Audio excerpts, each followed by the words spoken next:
Hey there, everybody. Just gonna try to get okay here. Kind of stuck. Here we go. Hey there. So, let's hope that everything's all right. And yes, we are from outside in a very little space in the back, but we're here. And I hope everybody's all right. So I'm gonna check out if everything's good here. It should be. And hey everyone, welcome aboard. Nice to have all of you here. And we're gonna hopefully have a lot of fun. I hope there's not gonna be too much problems with the stream, because I am actually downloading a build of Windows 10 on the other computer. So cheers everybody. I'll explain to you what this is in a few moments, but nice to have everybody on board.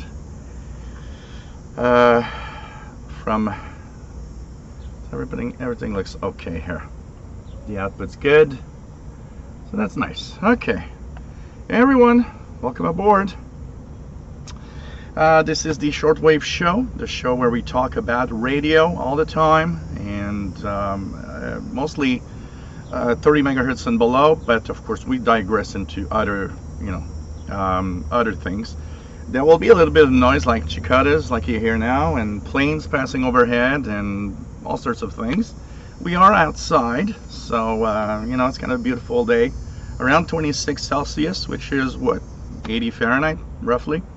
Kind of a nice summer day.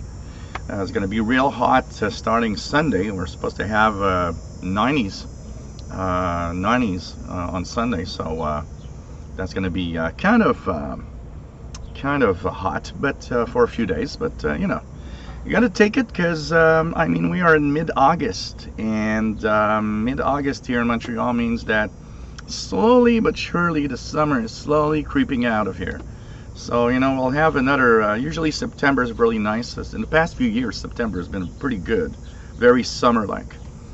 But once September is gone, start thinking of snow and start thinking of cold weather, and cheers.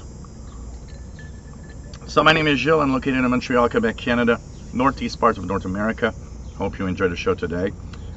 Big announcement once again for tomorrow. If you are available, tomorrow is the Canadian International DX Club Barbecue in Greenfield Park, Quebec. And that means that I'll be in Greenfield Park, Quebec, doing a live show.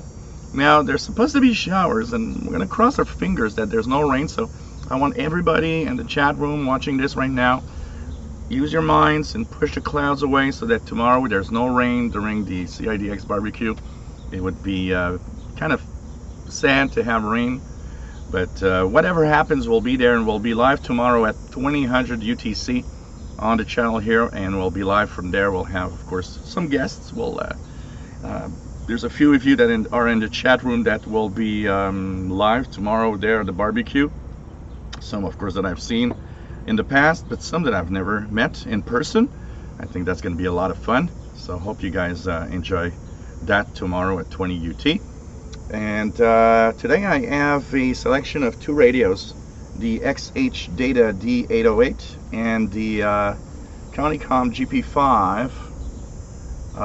It's going to be used for the easy tuning mode, and of course we'll tune some stuff on the XH Data. So hope everybody enjoys the show today, and that everything will be all right. Beautiful chat room with amazing people that are always there to help out when you have questions. So hopefully you'll enjoy that, and hopefully the sound quality is okay. It's also kind of a test for tomorrow at the same time. So knowing that everything's all right is going to help me out in knowing everything should be all right tomorrow, of course, for the live show. Bobby Burgess, nice to have you here. CQ, WA5107, SWL in Morgan City, Louisiana. Matthew Kelleher, nice to have you here, Matt, from Colorado. Imad Abbas, bonjour et bienvenue de l'Algérie. Always nice to have you on board from Algeria. Bobby Burgess, cool. You've decoded some Inmarsat area. Nice. Jay Waterston 69, nice to have you here. WOHP 1390, nice to have you on board. Why don't I come to the Dayton Amvention next spring? Hey Rick, W8PRR. Well, two things, you know, that could be a fun thing, honestly. The other thing I'm working on is possibly getting to the Shortwave Fest in Pennsylvania also this winter. So, you know, we'll be looking at that and the possibilities, and doing live shows from probably the events that I go to. All I'm waiting for is some paperwork that I need that are very, very important for me. Once I get that and everything seems fine, you know, everything should be all right and for the Shortwave Fest. Richard Cook in the UK, nice to have you here, my friend. Elton Byington, nice to have you here from Baltimore, K3JWA. Matt Ambali in Colorado, nice to have you on board. He's got a 4 hertz tick on 10550. Does it seem to have some kind of propagation? 10550. Let's check it out here. One frequency 10550. Oops. And I don't seem to have nothing special here, but 10550 could be something very local to you also. Mike Volberg, nice to have you on board, my friend. Brent, nice to have you on board, and I'm doing pretty well. I guess we'll be seeing each other tomorrow from what I've heard, so that's going to be cool. What else do we have? Let's try to go down as fast as possible to join and be in the live moments as much as possible. Don Warner, nice to have you on board from Southwest Ohio. Mark Cope, nice to have you on board from scorching Dallas, Texas. Probably that weather, that really warm weather, moving up to Montreal in the next few days. Rufus Newt, nice to have you on board from the Laurentian Valley in Ontario. Hey, Jay Jolie, nice to have you here, my friend, from downtown Montreal. And thanks, and nice to have you as usual. Jean-Marc, well, I guess have a beer on Sunday as usual. Robert Babcock, nice to have you here from Connecticut. Pretty cool. Rodelva 65, nice to have you on board from New York City. Keegan, nice to have you on board from Northwest Arkansas. Owen 81, nice to have you on board from Bristol in the UK. Really nice, really nice. Let's go 8P2FLY Radio, nice to have you on board from Pakistan. Yes, it's been a long time since you've been on board. Pretty cool. What time is it in Pakistan, my friend? PLF Radio, bonjour et bienvenue. Toujours un plaisir de vous avoir parmi nous. Ouais, why not wear a YouTube t-shirt for YouTube shows? So these are some of the t-shirts they give us when we have meetups. I had a meetup this week actually, which was very, very interesting. Scott Cranston, nice to have you on board from sunny Massachusetts. David Provo, nice to have you on board from Lakewood Ranch, Florida. Donald Hosmer, nice to have you here from Bergen, Norway. W8SWL, cruising on the Viking Sea en route to Edfjord, Norway. Cool. Hope you're having a lot of fun with that. I'm sure it must be really, really cool. Rufus Newt chilling outside. Yeah, it's perfect weather for that. Unpopcom, nice to have you here from South Central Pennsylvania. Andy RC, yes, outside. Yeah, the hissing sound is cicadas that are all around. So they are in that season where they are calling up to mate with others. So that's what you're hearing in the background a lot.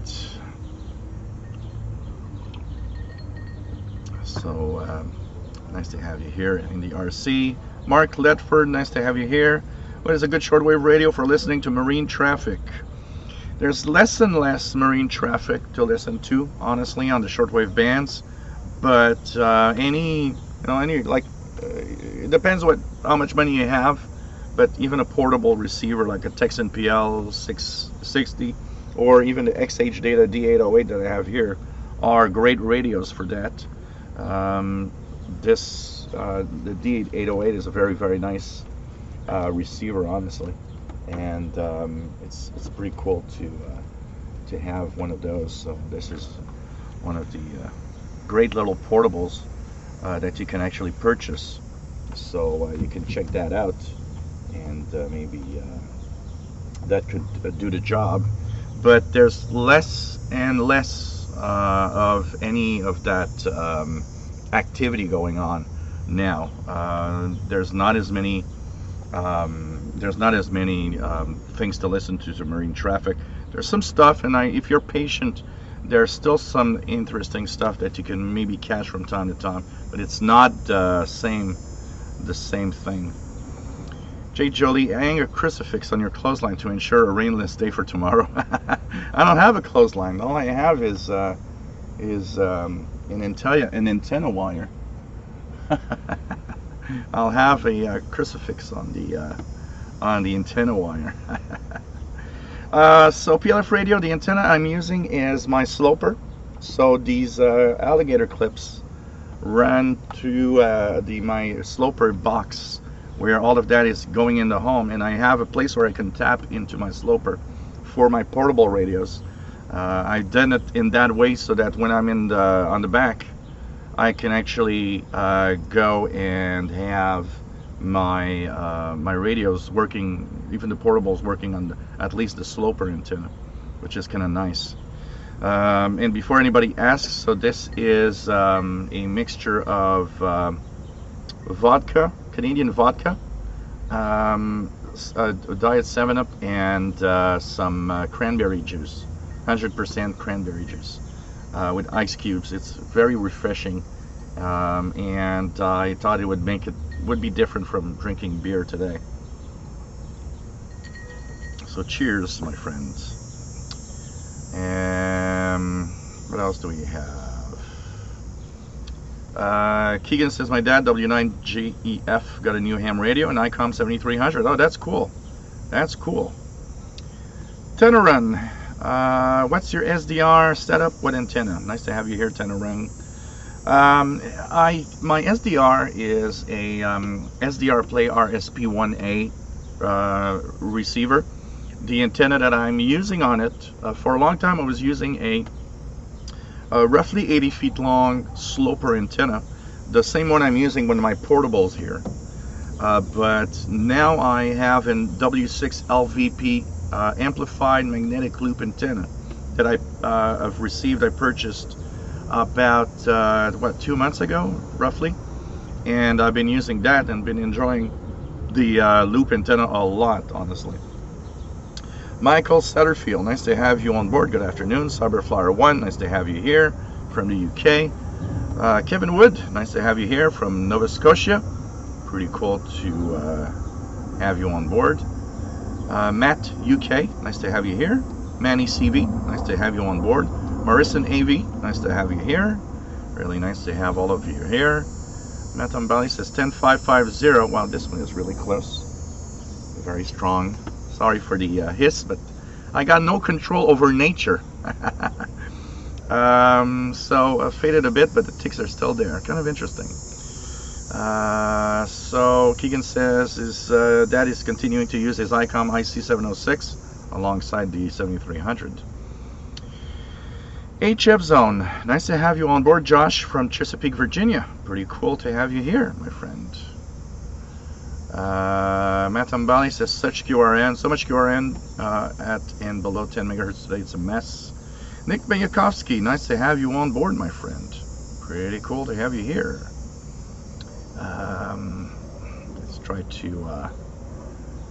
Let's try to check out anything else here. I'm getting down and close to you guys, so not bad at all. Brent, yeah, looking forward to meet you in person also. I know that there's so Brian Penny that is often in the chat room will also be there, so we'll be meeting up in person. So that's going to be a lot of fun tomorrow.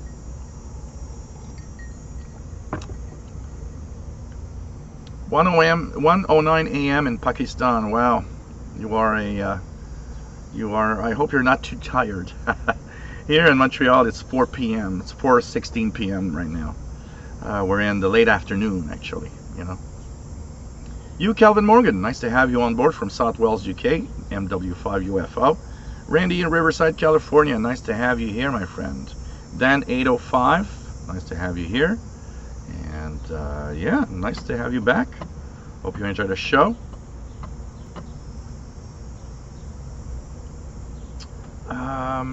Mike Volberg says, checking propagation, waiting to see if I can hear anything you are hearing. Cool. You know what? We're going to start a ETM scan. So right now, 9635, by the way, is Voice of Turkey. The music you're hearing now is the Voice of Turkey, 9635. So we'll start a easy tuning mode scan, which hopefully will bring me some stations. It's going to be nice to see what ETM brings up. I saw in the HF Underground that there's a pirate on 6955, if anybody wants to check out pirate station. I'm not hearing it at all, but apparently there's a pirate station on 6955. Vianney Arsenault, bonjour et bienvenue de la Gaspésie. Always nice to have you here from the eastern part of Quebec. Klaus, nice to have you on board from Bavaria border. Pretty cool to have you here, as always. Matt UK, how do you find a memory function on the D808? You know what? I don't use it. I never use the memory functionalities of any radio for various reasons. First of all, I always have tons of memories in my head. You guys know I got like a shortwave frequency list already in my brain. Plus the fact that stations tend to change frequencies, with the seasons and all. It just makes me like not program any of these frequencies. Of course, I could program stuff like, maybe program some utility stations and stuff like that. But I never use the functionalities. But I know that it works in pages. I know that there's a lot of comments of people that are having a hard time finding how it works. Maybe I should actually sit down and work on it and do a couple of videos to explain it to everybody, because I know a lot of people are kind of wondering. PLF Radio says solar flux 68. So now there's a plane up in the sky. Solar flux is 68 and K1. That shouldn't be too bad for propagation today, even though solar flux is really low. Keegan, XNADX, is using Eton Grundig Edition Field BT radio with internal antenna.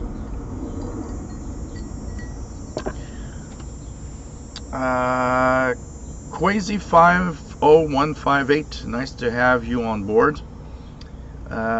Trying to do research before I buy anything or study for the technical exam. Well, you're at the right place for questions, to see ahead of time what part of this interests me. So much info to try to dissect and figure out. Absolutely. What else do we have? Matt says, hey Joe, can I boost the Facebook group I moderate here? Yeah, absolutely, my MDK2. Absolutely, you're welcome. I've got no problem with that.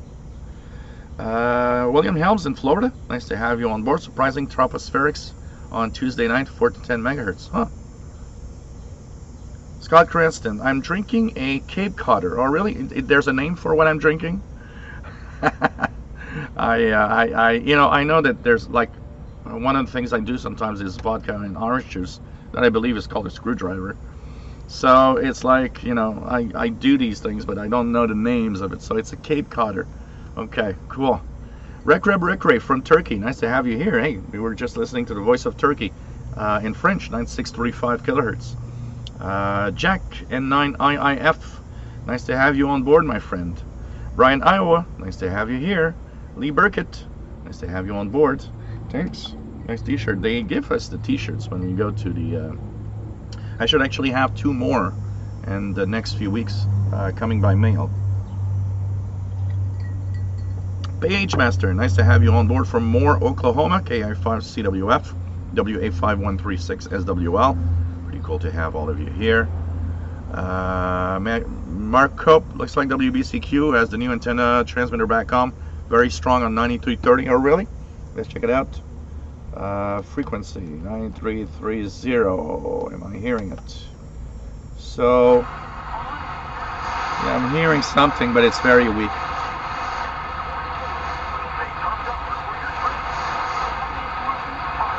WBCQ 9330, but it's very weak. But here 9330, apart from some times from time to time, most of the time it skips over me because I am not very far from, honestly, Monticello, Maine isn't that far from Montreal, so a lot of what will be on 9330 will skip over.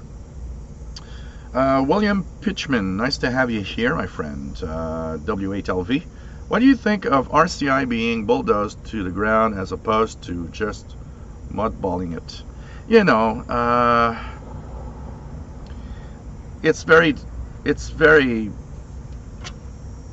It's one of those situations, there are things that happen sometimes, and there are moments when there are things that happen where it's obvious that there's like bad intentions, and they just want to make sure that all of that is gone, so that one of the things that I had noticed was the fact that when Radio-Canada International was silenced, they wanted to bring down the Sackville transmitter site as fast as you can. Why? Because once the transmitters are gone, the chances of you having to come back are almost zero, and that is what's happening. Because the problem with RCI was the fact that if the transmitters were still there could have been some committee or somebody somewhere that would have just said, hey, you know what, you got to bring that back. And the CBC was annoyed at the fact that they had to pay for the transmitter time and the money that it costs. The CBC already had at the time been cut a lot in its in the amount of money that were driven to the Canadian Broadcasting Corporation for broadcasting already across Canada. And when they inherited Radio-Canada International, they were annoyed. It was like, oh, it's like a cut, because now we got to put $16.5 million a year on that. So there's a lot of what happened there wanted to make sure that it never comes back again, which is sad. I mean, would have there been something to do with the transmitter site, anything else, or rent airtime to broadcasters like WRMI does, for example? I don't know. Maybe it was too costly. Maybe it's a kind of difficult decision. But it's definitely sad, and definitely there was some bad side to this overall. HF Zone, popping block music on 9330 kilohertz. Ron Deming, nice to have you on board. Says, used to be a lot of marine traffic back in the late 80s. Logged my Coast Guard cutters from Alaska and West Coast, as well as Texas coast.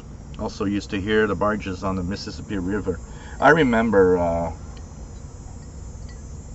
one of the fun things I would do when I was listening to the shortwave bands in the 80s was listening to the phone calls coming from ship that we would hear, because one of the only ways that calls could be made from ship to shore was to use shortwave. And I mean, there was a lot of traffic back then. Listening to phone calls was kind of fun, actually. Jerry DX, nice to have you on board, my friend. Pretty cool. I've never met Ian McFarland, but I have some interval signal CDs. He had a series of CDs with interval signals from all over the world, and clips of. I should actually get them out and digitize them in MP3. And he personally autographed the CDs. but never met him in person. You know, I was until you guys kind of saw me starting my YouTube channel. I was one of those shortwave guys that was, you know, in this little man cave and not really participating much, honestly. So basically, it's kind of you know, I've never really met a lot of people. I met, you know, Sheldon Harvey because there was a shortwave festival that was done, and I remember going to. There was a time when the CIDX club was at some of the fairs around town that have different subjects and stuff, and I had met Sheldon there, so that's why I kind of knew Sheldon for a little while. But apart from that, I was not much into the. I would not, you know, I was basically if you would look back in the 90s, I was in my little man cave and I was doing my little thing and not really meeting anybody, which is very different from today. Today I'm much more extroverted, much more, I gotta, you know, I mean, I do live shows. If I would, like, you know, be boring, I would just like sit here and drink, and that's it. So that's the ambulance. They're coming to get me. So hey, the ETM scan, just for a quick rundown. So it stopped on WWCR 15825, 13845 WWCR, Radio Marti on 11860,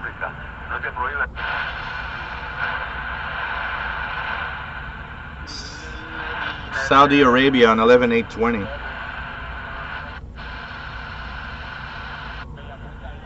Spain on 9690 in Spanish.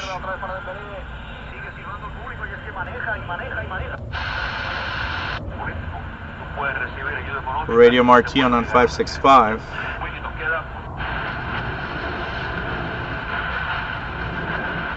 Something I don't know on 9510.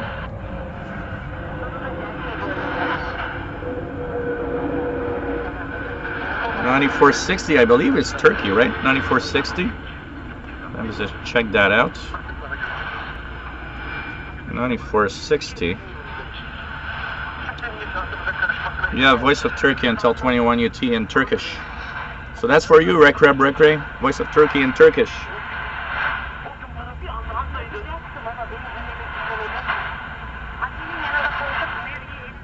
And Voice of Greece, 9420.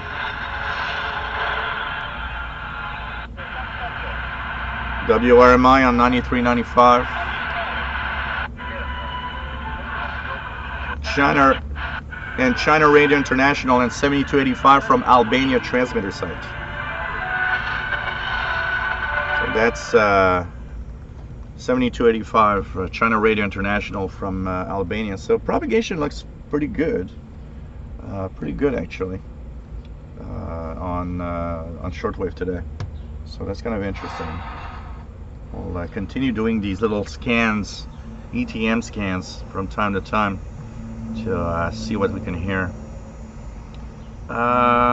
Richard Cook in the UK is receiving Chinese time station BPM on 5000. Pretty cool. Matt, I need a live cam of me singing and ranting. Oh God. Let's go down. Oh really? Keegan says since August 5th at midnight 05 UTC he's hearing the international radio report from CKUT 90.3 on his FCC Part 15 AM radio transmitter. That's kind of cool. That's kind of cool actually. Imad Abbas sold his Sexton S8800. The high price is not worth it. It is expensive. It is expensive.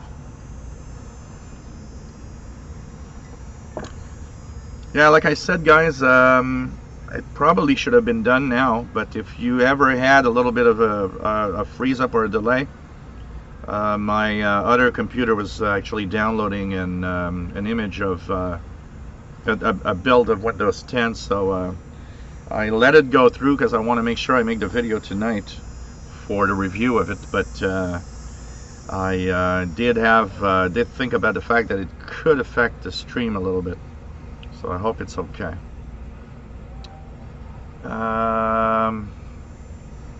PLF Radio says, I think memories is useful in FM band, but not really in shortwave, like Joe said. Shortwave schedules change a lot. Yeah, there, I mean, there could be the the utility band. Those frequencies don't really change much. That could be interesting to program in there. For international broadcasts, not as much because they change all the time.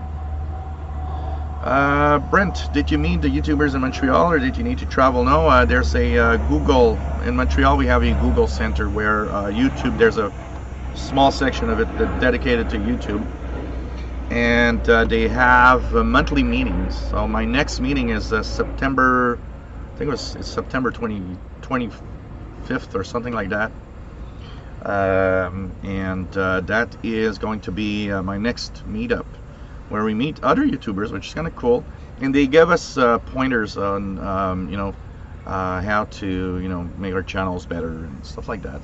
It's kind of interesting. I like the fact that you can meet another,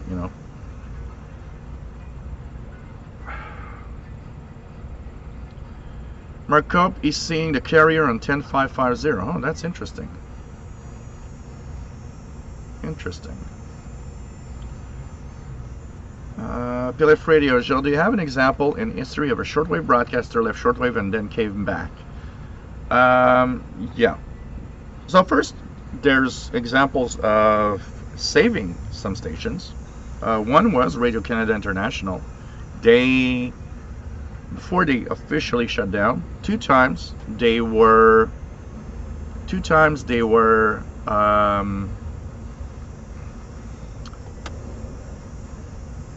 sorry, I got distracted by the chat. So two times they are, we saved them by sending emails and letters. It is to explain that it was important to keep Radio-Canada on the air. As for stations leaving and coming back, you can kind of say that Radio Prague, Radio Slovakia via WRMR are they left and they came back because they are using relays. So they kind of understood that being on shortwave is actually a good thing. And there's a couple of stations that actually had left and did come back officially. One of them is Spain, by the way, because Spain was supposed to completely leave shortwave, but there were some complaints that there should be at least a Spanish language transmission. So they came back for that transmission in Spanish. They wanted to have some kind of Spanish broadcast for Spanish residents that are overseas. And, they came back with French and English language. They could have just, stopped at Spanish language and that's it. So it's kind of nice.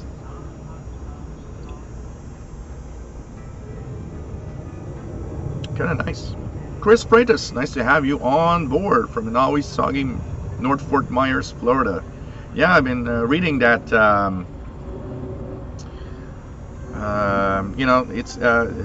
it's raining in Florida, you guys. Here it's been amazingly good. Amazingly good. A little too hot in my liking, but amazingly good.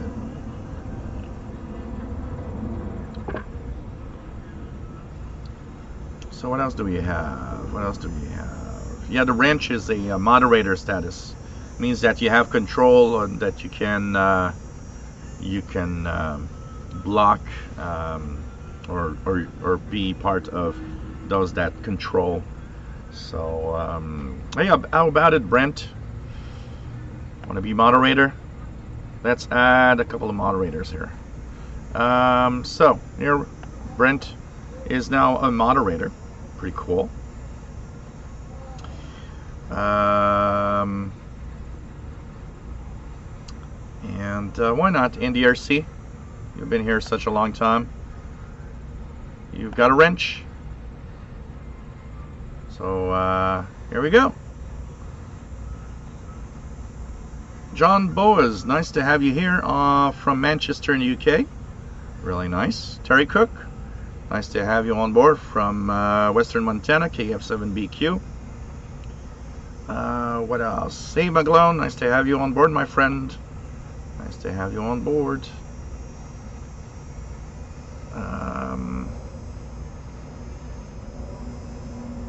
Mark Brando, nice to have you here. Says, wow, WBCQ 9330 solid into southeast Wisconsin. Unbelievable signal. He's getting 10550, also getting tone and regular pulsing. Interesting. I'll put myself in sideband here and see if I get anything. Oh, that's interesting. I am getting a tone.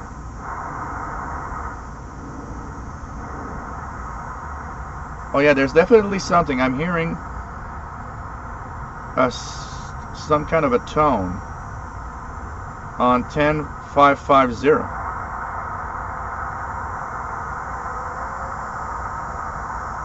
Fading in and out, like there's something there in the background. Huh, interesting. So nice to have you on board, John from Manchester in the UK.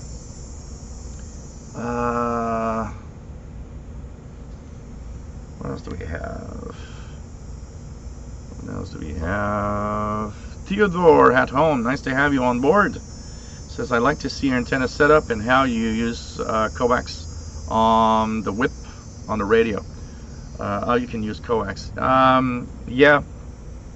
Here, so there's a, you guys can see it because behind the barbecue there's actually the box where the sloper is actually arriving in the back. So the sloper gets into that box that is a 9-to-1 balun. And where the sloper actually is touching, getting in the box, there's of course 2 bolts that screw tightly the antenna there. But those 2 bolts are in contact with the sloper, so I can tap my alligator clips on the bolt on the box and bring that up here when I use my portable receivers. So that's the way on this one, because the box itself, underneath there's a SO39 connector for my coax cable that goes up to my radios in the house. Maybe I should do a little more. I know a lot of people want to see how there's some setups there. So my setup of different things. So I'm gonna check that out. PageMaster has written 8 international broadcasters love to see their QSL cards. You know, I post. I don't know if you saw my video where I talk about, well, actually kind of answer your question that you send me of finding email or postal address of international broadcasters. The big ones, it's easy, but there's a lot of searching, and honestly the best way to really have all of that information is on the World Radio TV Handbook. So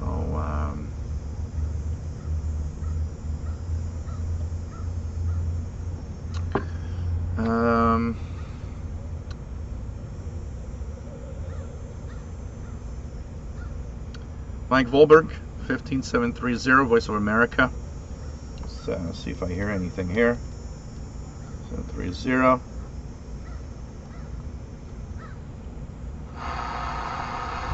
Hearing nothing right now here on 1573. That was at 432. Should still be on probably. Bill Fagan, nice to have you here. Bill, G7IUI in the UK.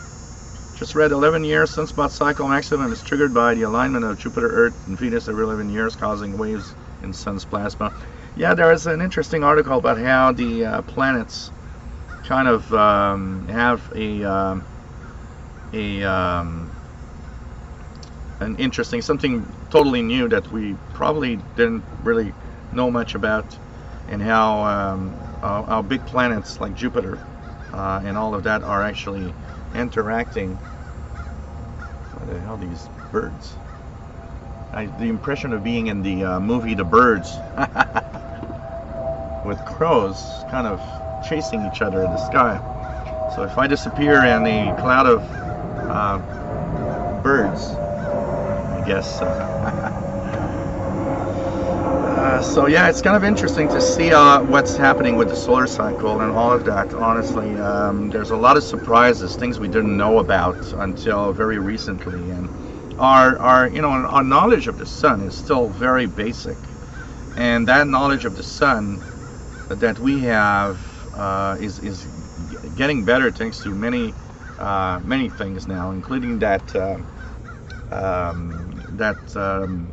space probe that is kind of touching the sun's atmosphere, which is kind of amazing when you think about it. Good night, Donald. It's nice to have you here. It's after 10:30 p.m. in Norway, so take care, my friend. And pretty cool to have you on board. Lee Burkett, I'm using my Sony ICF 900 shortwave receiver. I have that had this receiver for around 9 years. Pretty cool. Cool. That's nice. Always nice. Really, I don't know if you guys hear the crows, but I don't know what they want. They're gonna attack me. Chris Freitas says, at least it's cooler here, but I can't really enjoy it if you can't go outside with all this rain. Gotta suffer with cabin fever with my video games and my radio. It was like in July here when it was really warm, and I kept most days inside doing YouTube videos. After a certain time you go nuts because you don't go outside enough. Radio weak signal work. Nice to have you on board, Pat. K7LNP. Pretty cool to have you here. Theodore at home was listening to his pocket shortwave radio last sunset. Heard very nice signals on the 49 meter band, but 13 kilohertz was the cutoff frequency. My radio was doing great with the whip on the radio, or maybe 13 megahertz is what you meant. You know, with the low solar activity, one of the things that's happening a lot is the fact that frequencies are very, very low. So nice to have you here. Zach Oriental, nice to have you on board, Zach. Pretty cool. Cool to have all of you here. I'm getting to the congratulations for being David Arden, KJ4CMY, nice to have you here, my friend. Nice to have you here. Random Hobbyist, nice to have you here. Hazel, hope all is well. Been a while since I've been here. I have to share something. I've recently in the thrift store locally here, and I saw an ICOM R75 for $30. Really? Wow! I want to jump on that. A $30 R75. Lucky bum. I'm jealous now. I'm jealous. Richard Cook says 10550 must be from USA somewhere. Yeah, I hear it a little bit here, but not a lot. So, what else? Yeah, and I like the shortwave, that shortwave group on Facebook that Matt is talking about for a very simple reason. It's a nice group where you need to behave and be a good citizen, and there's so many of these groups where there's a lot of annoyances and a lot of people that start ranting at all sorts of things. I particularly hate on some groups where some people, thinking they're better than others, will start kind of they will belittle others, and that I just can't. I mean, we're all beginners at some point. Even if we're not a beginner, there's always something we don't know much about. And one of the things I can't stand is when somebody posts something or talks about something or asks a question and some idiot shows up and just starts kind of bashing or trying to kind of really belittle the person. That I just can't understand. I just can't stand. And honestly, these people should be just banned immediately. And that's what I like about that group that Matt is actually talking about. is the fact that there's none of that. The people that are there are happy to be in the hobby, are happy to help each other, and I think that is really really nice. The official name is the Shortwave Radio Listeners Appreciation Group, and it's run by actually Matt is moderator, and it's run by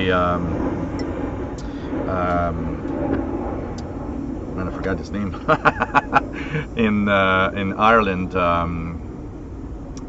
God, I can't believe I forgot his name. I see his name every day, you know. I'm a little shy now. So it's poor guy. I'm so sorry. I am so sorry. So it's run by Jordan C. Haber, and man, I just can't believe I forgot that name. So a very nice group, by the way, and if you guys want to join a group, that's the place to be. But remember, there's zero tolerance there for, you know, like idiots or bad comments or anything that isn't, you know, at least in some way positive about the radio hobby. Rufus Newt, they are attacking crows here. Random Hobbyist says, I left running out of that store like I'd stole it. What a find. I couldn't believe it. It was like making the IKEA commercial with the lady running out yelling, start the car, start the car. Oh yeah, I remember that commercial. Yeah, I mean, for 30 bucks, come on. I would have done the same. I would have bought it immediately. I probably would have thought, okay, probably doesn't work at that price or something. Sakura DX, nice to have you on board from Japan. Nice to have you here from Saturday morning in Japan. Ohayo gozaimasu. My nephew would pronounce that perfectly, or almost. But an R75 for 30 bucks, man, is pretty amazing. So Sakura DX, nice to have you here for sure. Radio Week Signal Work just attended the Utah ARRL convention last weekend. If you want to get educated about our son, go check out Carl K9LA's video. Talks about propagation all over for the ARRL. Pretty cool. Richard Cook is hearing Pyongyang, the North Korean station 9665. Pretty cool. David Arden, let's all rant about not having enough time to listen to the radio. Now, that's the kind of rant I like. That's the kind of rant I do like. Can tell you that. Pretty cool. Pretty cool. Brent, Joe, I appreciate your down-to-earth approach to radio. Makes you feel welcome. Always lots to learn. You know, I mean, it's always there's a lot to learn. It's a hobby that has a lot to offer, and what I think is interesting of that hobby, also the radio hobby in general, is so much stuff that you I mean, different aspects of the hobby it reaches different people. So, you know, utility stations, it could be you know, listening to in decoding digital modes, which brings the world of computers and radio at the same time. Talking of radios and computers, some will, you know, some just like software-defined receivers, DRs, because they find it just great to be able to have the waterfall and everything. And there's the other side of things where people just want to have a radio in their hand or a table talk. You know, they don't want to have anything to do or deal with computers. It's really great to you know, there's probably something for almost anyone in this hobby, and I want to kind of propagate that. You know, I got a lot of people saying, hey, you know what, that you're contagious. I watch your videos or your live shows, and I get my radios out, and you know, I've had so many times people saying, you know what, I watched one of your live shows, and I had not done any amateur radio activity in years, and I just had to go and get you know, my radio out and plug it in and do some listening and come back to the hobby again. And that's what I want. I mean, we are here for that. And I was ranting the other time about how I'm tired of people saying there's nothing to listen to. Yes, there is, but you got to take the time to listen in. Yeah, if you come from the 70s or the 80s, yeah, you'll notice it's very different. Absolutely. But no, it's not dead. There's still a lot to listen to. I can tell you that.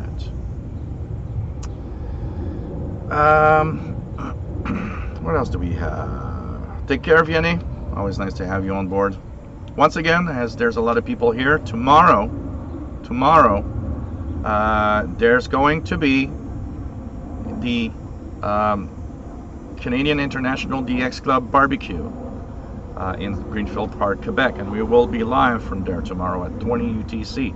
So I hope you guys enjoy the show there, where we'll be hopefully outside, no rain, crossing our fingers, and I hope that a lot of you will enjoy our our being there, and it's going to be the third year that I'm actually broadcasting live from the CIDX barbecue, which is something very nice. And I was telling Sheldon the other time how the first show, because you guys look at me, and I remember telling somebody, it's like, I'm a shy guy, and everybody's like, he looks at me and says, yeah, you're a shy guy, come on. And look at you on their live shows. You don't look like a shy guy, or even in your interactions, in everyday life. And one of the things that I was telling Sheldon in the first CIDX barbecue, it was the first time I had an audience in front of me, people actually there physically. And it's very different to do a live show when you see the people looking at you than when you're just in front of your computer screen. All you have is a chat room. I know you're there, I don't see you. It's not the same feel. And I told Sheldon, I said, I was kind of really, stressed on that first year, because it was something I had never done, and I had never interviewed people also, which was something new for a live show. Interviewing people, and I actually have learned a lot, and learned a lot also about the fact that I'm actually surprisingly good at interviewing people and talking about radio and asking questions. But it's going to be the third year tomorrow. It's just crazy. Time is going at an amazing speed, and I just can't believe that. Pretty cool. Well, cool, Random Obvious. I am jealous. Okay, I'm telling you, Random, I'm jealous that you got for $30 an R75. I'm really jealous. Glenn Zeckman, nice to have you on board. R4 am I from the airport? The airport is roughly 30, I'd say about 30 kilometers to the west of me. It's not very far. And here is one of the major places where they are actually all lining up. They're all lining up to go to the airport one by one. And sometimes two, because there's the 24 left and 24 right, where they can actually land on. So runways. So there's a lot of planes, and especially at this time. This time is like this time of the day is probably the maximum. I'll do another ETM scan, by the way, here on my little radio, the GP5. I'll let it do that. I will need to fill up here, and I will show you guys what I do. I might as well. So you guys will know what I do here in my drinks. So it will be a 101. How do you do a cocktail or something, or just a drink? Kimberly, K6YYL, nice to have you on board from California. Peachy the kitten is at the vet getting sprayed right now. We will be picking her up later today. Cool. Hope she is well and everything's all right. All right.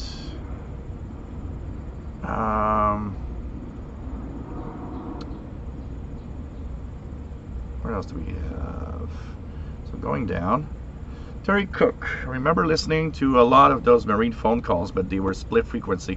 Yeah, you had either to have two radios or you would have only one sided conversation, absolutely. But I don't know if it was kind of a feedback. I remember that some of them you would hear both as if there was kind of a feedback in the call for some reason. Cosmic Lettuce, cheers. Nice to have you here, my friend. The GMR 140, nice to have you on board. Pretty cool. Crazy 50158, with SDRs continuously improving, which are the ones on your radar? You know what? I'm running a RSP1A right now that I find really, really nice. It's surprising what it does for the price. That new HF Spy Plus looks interesting, and I don't know, it'd be interesting to compare. Maybe a higher end RSP. Kind of like their hardware is kind of nice. Really nice, honestly.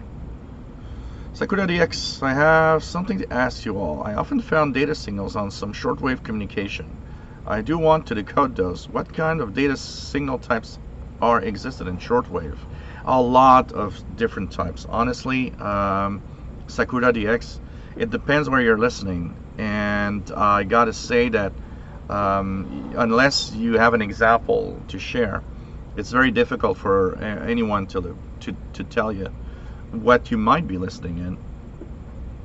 One thing for sure, I'm sorry, it was just I'm surprised to hear my laptop actually having a lot of it's a little hot outside, so my laptop's fans are running, which is something unusual on this new laptop, except when I play games.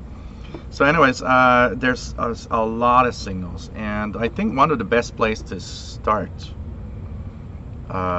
there's that, let me just check it out here, digital mode, wiki signal, just gonna check that. So there's the signal wiki identification page, which is very, very, very nice. Here you will have on this identification guide information about what you might be actually listening in. So here's a link. What you might be hearing, what mode it could be, and what software you could use to decode it. Jersey bound, nice to have you on board from New Jersey, my friend. David Provost receiving Radio Algeria on 9655. Let me check it out here. 9655. What do I have? Nothing here. ETM scan is. What am I going to do? I'm going to do, because we're at the end of the hour, so some of the ETM scan might not be actually done here. So I'm just going to go down quickly. I'm going to do a drink live, because I want to have another drink, and we're going to continue on our show here. Page Master, when people at work see my QSL cards collection, they are ecstatic that they are radio stations from around the world, being amateur radio operators, utility stations to international broadcasters. You know, I remember I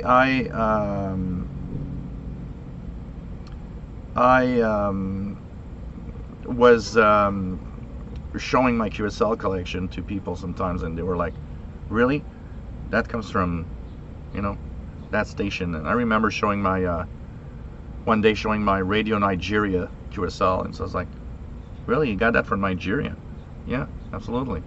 People are like, wow, you're receiving these things from all over the world, which is pretty cool. I remember the mailman. One day, when I was a teen, I would talk to the mailman from time to time when he would pass by. And I remember one day he says, so, you're the one getting these letters from all over the world? He says, every morning when I pass by and I put the letters in your mailbox, I'm amazed at the number of different countries of the letters that I'm actually putting in your mailbox, and I always wondered, what is it exactly that you do to get that, you know? Yeah, Matt, I totally understand introversion and shyness aren't the same thing, but I was kind of plagued by both at the same time, which didn't help. John McClure, nice to have you on board, my friend. Brent, where roughly in Montreal area I'm located? I'm kind of smack in the middle of the island of Montreal. Montreal is an island. So on the south part, there's the St. Lawrence River, and on the north part, there's the Rivière des Prairies. So we are on an island. Montreal is a big island, and I'm kind of smack in the middle, a little bit on the east side of the island. So I'm in a part of Montreal called Rosemont, which is one of the different areas of Montreal. So pretty much, if you look at just Rosemont, and Montreal, you'll see how big it is. You know, I'm in there somewhere. So I'm really smack in the middle. Where tomorrow I'll be at Sheldon, and Greenfield Park is in the south, like the southeast part of Montreal. It's out of Montreal. It's actually on the south shore, the other side of the St. Lawrence River. And so you're not, tomorrow you don't have to get to the city. You're going to go around Montreal to go to Greenfield Park in reality, which is a good thing because there's so much construction going on in Montreal that everybody's going nuts. What else do we have? K3DY, Antoine, nice to have you on board, my friend. And from his new QTH building, a new radio desk for the man cave. Have you DX'd any FM during the Perseid meteor showers? It's almost impossible here to do that because, is it raining or something? I have the impression I got a few drops. There is a cloud, but they're not announcing anything. So anyways,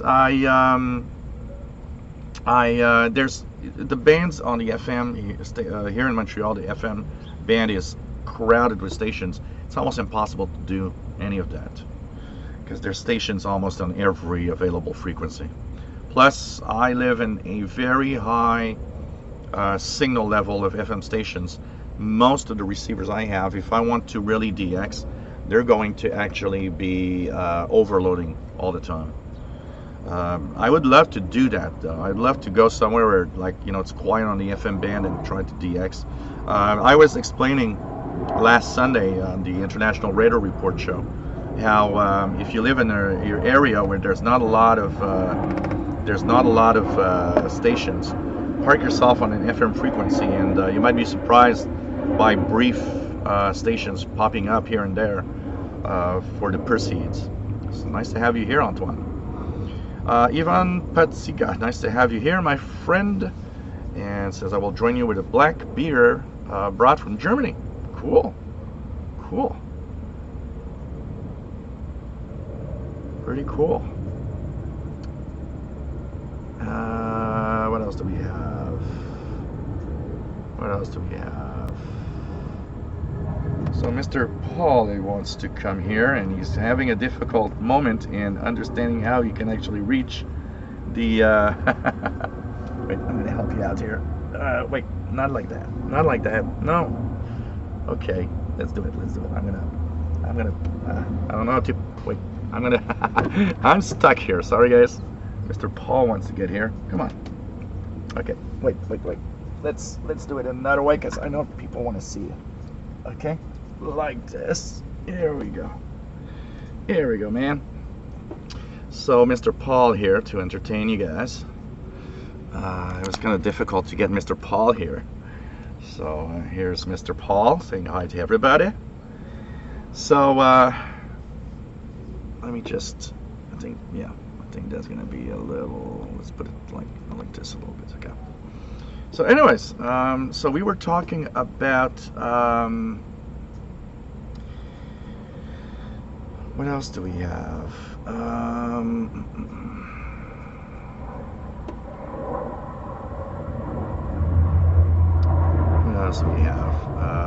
Nick Mayakovsky says, are Mirabel and Dorval airports both active these days? I think one is Pierre-Elliott Trudeau Airport. Mirabel is not active anymore. They've shut down pretty much most of it, and after billions of dollars wasted, and that's the way governments work. Dorval is what now is called Pierre-Elliott Trudeau Airport. This is what we used to call Dorval, or also what we call Aéroport International de Montréal. This is where these planes that you hear constantly are actually going on the in the Dorval area of the island of Montreal. And it's a big airport. There's a lot of traffic. If I'm not mistaken, if it's like it's not the, I think it's the biggest airport in Canada. I could be wrong. I mean, Toronto might be bigger, but if I'm not mistaken, I think the airport here in Montreal is the biggest one in Canada. Maybe somebody can correct me if not, but this is there's a lot of activity going on, and I'm just gonna put this back up here and try to so there's a little sluggishness I find in the camera, but it's kind of weird. Anyways, hope everything is all right.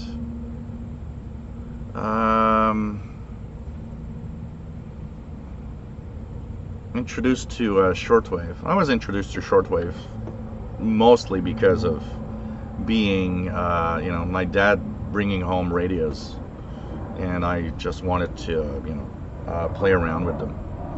David Green, nice to have you on board. Says I put the plasma TV in storage and moved my modem router using my indoor PK loop with 12 volt battery and RSP1 and Texan S2000. So good. Cool.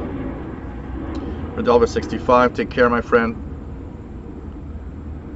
David Green says I tried the HF Plus. It's very good at what it does. I guess I just prefer the RSP1A. There's a metal enclosure kit on Amazon for the RSP1A, which I bought. I haven't noticed a significant difference. Yeah, that's why I haven't never purchased it. I've seen some people say that they see a difference by using the metal in the metal case. You know, the RSP1A already has a paint in the box that's supposed to suppress noise.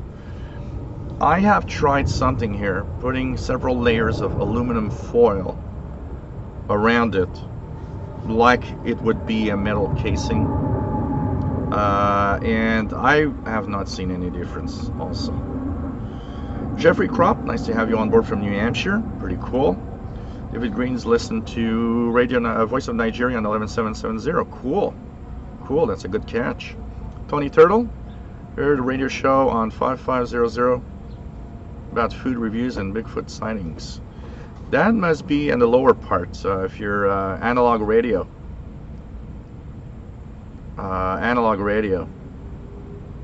And you're probably on 5085, I would say, or 5130, maybe. It could be WBCQ 5130, or it could be higher, around 57, 5800 kilohertz. Matt says, I'm introverted and used to be really shy too. I'll always be introverted, but I'm over my shyness now. Yeah. Well, there's nothing wrong with it as long as you can, you know, actually work and have a life. Shady Pyro 90, nice to have you here, my friend. Oh yeah, there's beautiful parks in Rosemont. It's a very, actually, Rosemont is one of the very nice places to live in Montreal. Rent is not too high compared to, say, downtown, and it's actually a very beautiful little spot here. Lots of it's a very nice spot. I was born not far from here actually, so you know, always stayed around.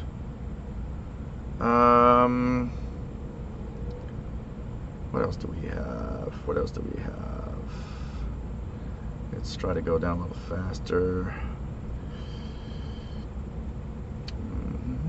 Yeah, let's hope that Peachy is recovering well. James Farley, nice to have you here. from Old Bridges, New Jersey. Remember Heaven and Moon? Of course. There's a lot of talk about that, Van and Moon, and especially in the discussions of number stations. First new, typical Canada, 2 seasons, winter and construction. Take care, Keegan. Nice to have you here, my friend. Michael Bolungro, nice to have you here. You know, you're at the right place for being a newbie on this stuff. You'll learn a lot. You'll learn a lot. Free Saxon, nice to have you on board. And yes, it's fun to take some fresh air. I'm mad I can't leave your balls around. Make Paul talk. Herrick the Jagger, nice to have you here. Mike Volberg, how are radio signals affected crossing the Gray Line? The Gray Line area is a very, very interesting area of radio propagation, because it is an area where there's kind of reorganization of the ionosphere, and some of the layers where there's some absorption are not there anymore, so there's kind of an enhancement in radio propagation. So if your path between you know, where you want to listen to and where you are roughly in the gray line, that area where the sun sets or the sun rises, you have usually enhanced propagation, and it could really, really bring strong signals from areas that you never hear almost anything. But of course the gray line changes over the year because the sun and the earth are not in the same position all the time.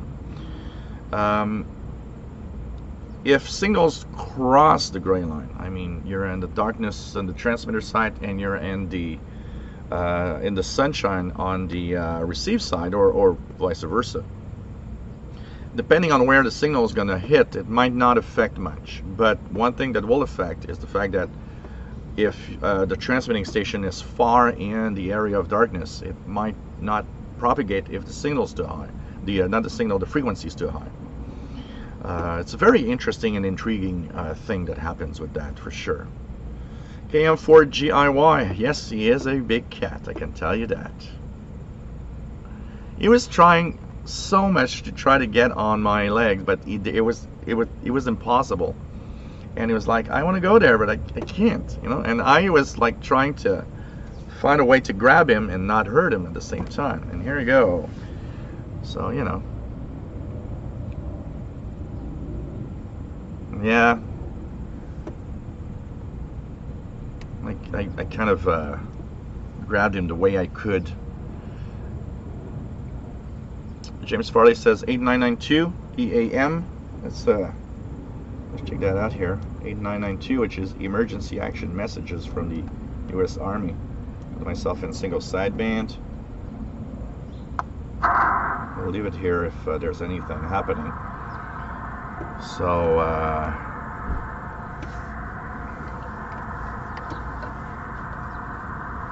PLF radio, yeah, kind of biggest airport in terms of passengers, absolutely.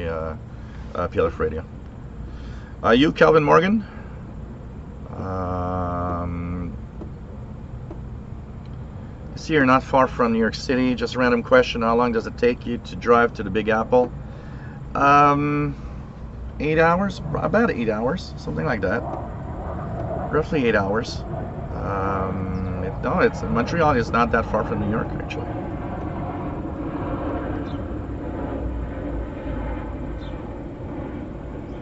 Brent says Montreal Airport is a great airport. Jerry's got strong ham from Italy. IK5 ORP on 14259. Let's check that out. 14259. Oh, there's something here.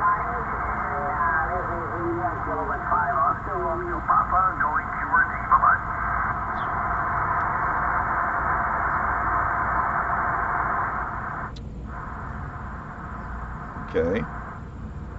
There was something. Pagemaster, Toronto Pearson International Airport handled 49.5 million passengers 2018. Oh, interesting.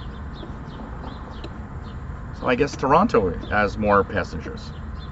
Ah, interesting. I just learned something. For some reason, I thought it was the biggest. Maybe it's not the biggest, or one of the busiest at least. So you guys are learning about Montreal and from airports in Canada. Thanks for sharing, guys. Connection should be okay because here everything is all right. Everything looks fine. So technically everything should be okay. Max Headstrong, nice to have you on board.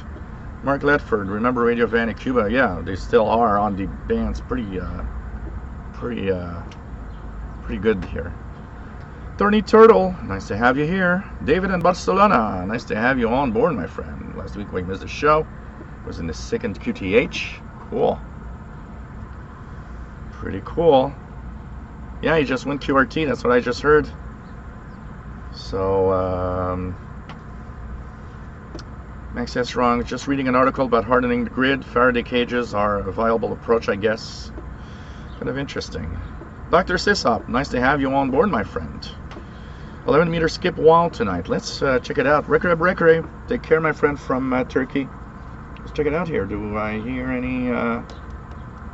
any skip on channel 6? So hey guys, I'm thirsty. So I will stop for a second here and will actually make my drink. So give me 2 seconds, guys.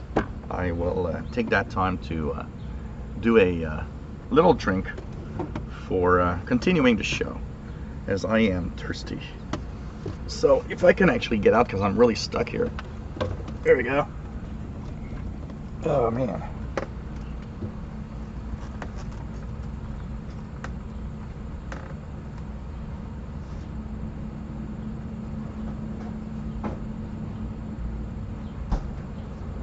So you start off with, of course, Iceberg Canadian vodka, which is what I usually buy. Either that or Grey Goose from France, but so I put about 1.5 ounces in the glass, because if you put too much, you get drunk.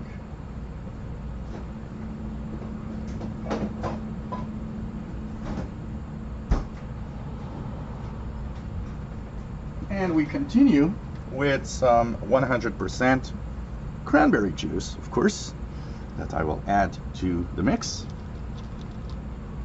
And here we go. And then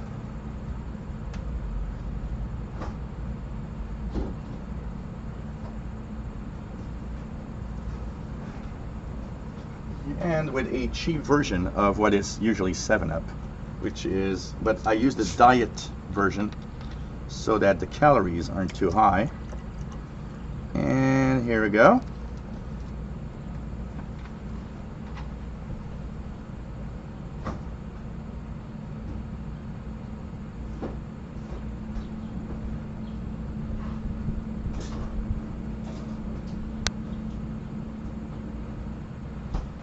And you end with, of course, a couple of ice cubes in the glass. And here we go. This was This Week in Vodka. And now I will try to reposition myself, and if I can, to not break anything. Here we go. Let's just, there we go. This is really, really a tight spot that I am in. So hey guys, I'm back. Oh, everybody learned his lesson. So, what else do we have?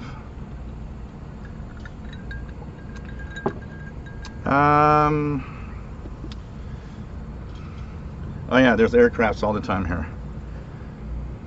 Tony Turtle, maybe from solar flares, but the radio signal transfer the vibration through metal. I prove that by putting the handheld in the heist chest. Huh. What else do we have? Brent says nice choice of vodka. Yeah, I like good vodka, so I usually have either Iceberg, which I believe is from Newfoundland, And there's Grey Goose. Grey Goose for straight, drinking a straight vodka shot or something like that. Usually Grey Goose is the one that I like. Bobby Burgess, did the solar flares just hit the Earth just now? No, not that I know of. And why the question? So there was an explosion on the sun this week, by the way, and it is not because of any sunspots or anything. It is simply because some magnetic lines, field lines on the sun probably came twisted, and they actually did there was actually a coronal mass ejection, kind of like a solar flare this week, but it was not Earth directed at all.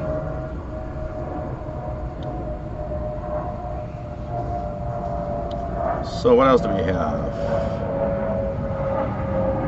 Fastlow, nice to have you here. Vodka will not only get you drunk, but you will also teach you how to dance and sing for a moment. Tristan Patty, nice to have you here. I never had iceberg gin. I do have gin here. I have, it's called Ungava. It's a Quebec gin made with some herbs from the far north of Quebec. Kind of a very interesting taste to it. So, well, this is not a fire escape. It's actually a very small balcony in the backyard. I wanted to go on the front, but the problem with the front is there's too much sun going through the tree. It would have been a kind of a problem. And now, Paul the cat, while cleaning his butt, almost made the light go down. Steve Thompson, nice to have you here. No, it's not raining here. It's a very beautiful day, actually. Just put this down a little bit more so there's more light. So, okay, I'm doing an ETM scan on the GP5. We'll be checking out what we are actually getting in stations. You are watching the Shortwave radio show. No, this is not a let's make drinks show. And nice to have everybody on board. If you enjoy what you see, don't forget that you can donate to us through paypal.me/shortwave, or if you're on PayPal, just send to the Yahoo email that I just posted here. Everything helps. I mean, you need to upgrade the equipment from time to time, and I need to buy new stuff. I just bought a new laptop because I needed to buy a new laptop to continue making these shows. So there's a cost to being live and doing these shows all the time. So everything helps, and if you enjoy what I do, think about it as a, I like the way that some people think about it as kind of a yearly subscription. You know, it's like being a member of a, you know, a member of a of club or something, you know, and it's you know, I'm here all the time every Fridays, so it's you know, kind of nice to know that it's something you guys enjoy, and you know, anything helps. So thanks for the donations, guys. Bullfrog 89, KD2CXU from Albany, New York, getting ready for the funeral directors convention this weekend. Oh, really? Wow. So Steve Thompson in the UK, nice to have you here. Just pouring a gin. Cool. Mortimer Duke says Victory Gin, double plus good dat. Wow. So let's check out here. I heard something weird. Oh, is that nice? Okay, so 13845. Let's just so 13845 came up with WWCR. The darts that he sends off your way, whether they're from your friends, your family. Something weak on 13670. Now I don't know what it is. Spain on 11940.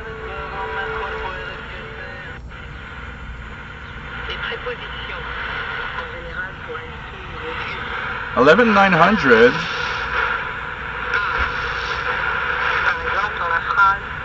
is in French, and this is Voice of America. Voice of America from Sao Tome in Africa. Pretty interesting. Signals from Africa look to be pretty good. 11900.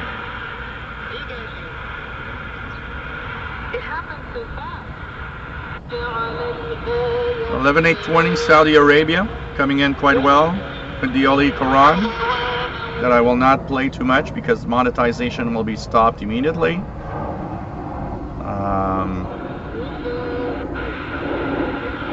Cuba on 11760, Radio Havana, Cuba.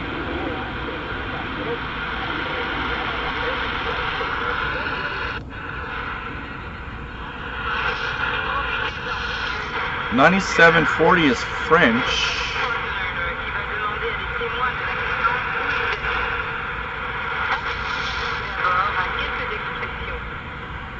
Voice of America also 9740 in French, but from Wolverton transmitter site in the UK.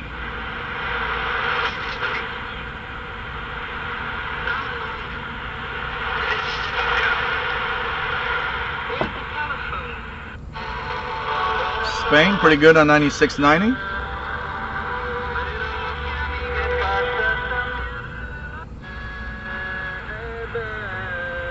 $9655 is, what's that? Algeria from France. It's Radio Algérienne in Arabic from France transmitter site. 9655. Radio Marti in the United States, 9565.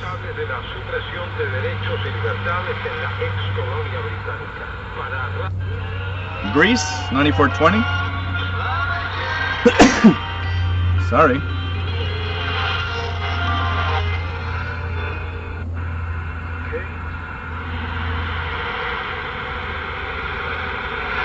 $93.50.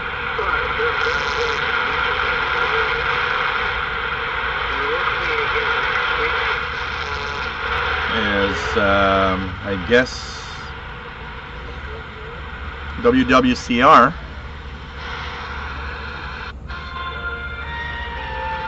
Oh, look at that. Vatican Radio interval signal, 7360.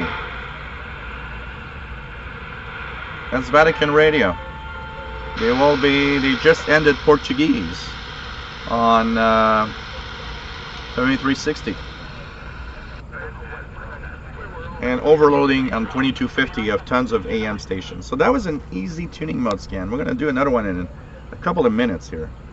So kind of interesting. Lots of signal just doing the ETM scan on the radio. It's kind of cool. Kind of cool. Okay, what else do we have? So Mr. Paul wants to go back inside. David Arden has prune juice.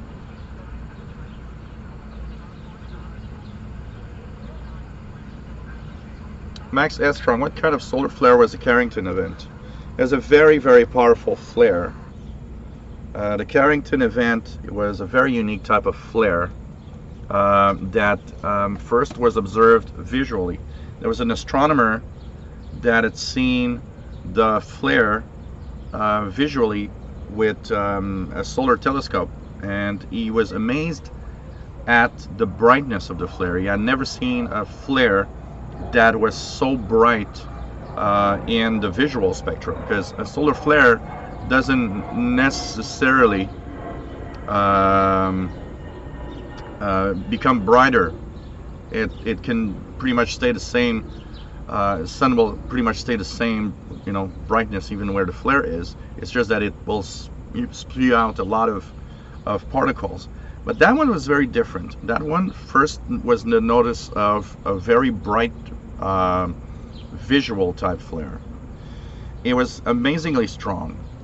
There's no measures because we have our scale of flares. So you guys, if we look at solar flares, the solar flares from the sun are in three categories. There's the C flares, the M flares, and there's the X flares. The strongest flares of all are the X flares. These are the ones that pack a major punch when they actually hit Earth. So the C flares are the smallest. The M flares are kind of in the middle. It's still strong. I mean, a C flare, just to give you an idea, a weak C type, C class type flare actually packs more energy than, you know, a million Hiroshima atomic bombs. You know, it's just crazy the amount of energy in there.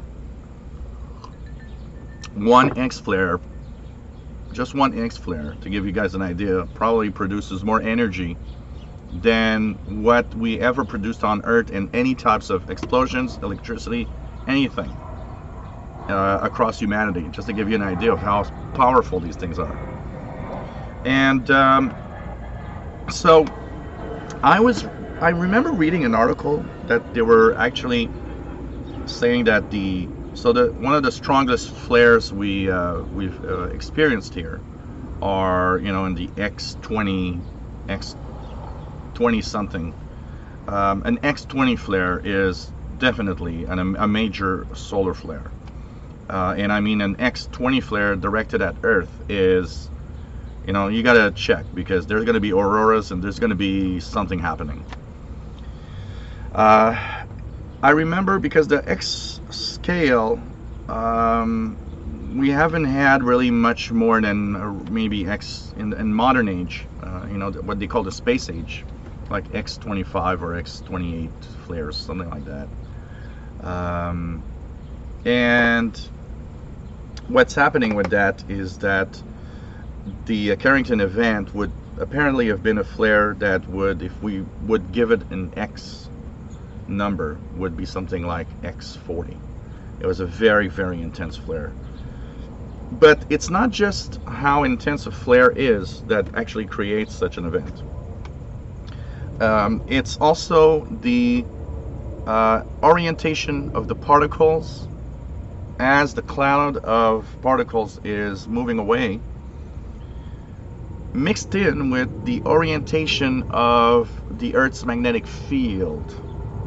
So not only does it have to be strong, but they have to be aligned in a specific way for the event to create major problems on Earth. During solar cycle 24, we had one flare that was very strong that, of course, missed Earth. But after observations, it was actually understood that that X flare, if it would hit Earth, was aligned, and the Earth's magnetic field also was aligned perfectly to enhance the effect of the flare on Earth. So we're kind of lucky because we got a near miss, and it didn't do anything because it moved away from us. So it's really a mix of all sorts of things together. The funny part about the Carrington event also, and that's where it is interesting, is you would think that a Carrington event would be at solar maximum.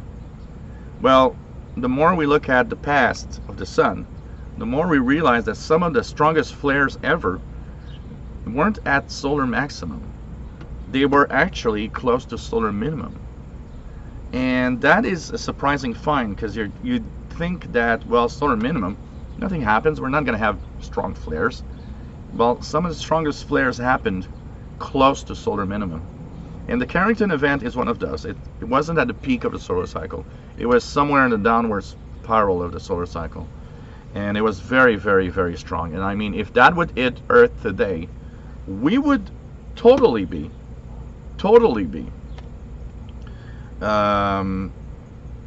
in big trouble. I mean, everything would, you know, the biggest problem would be the power grid that would be affected, because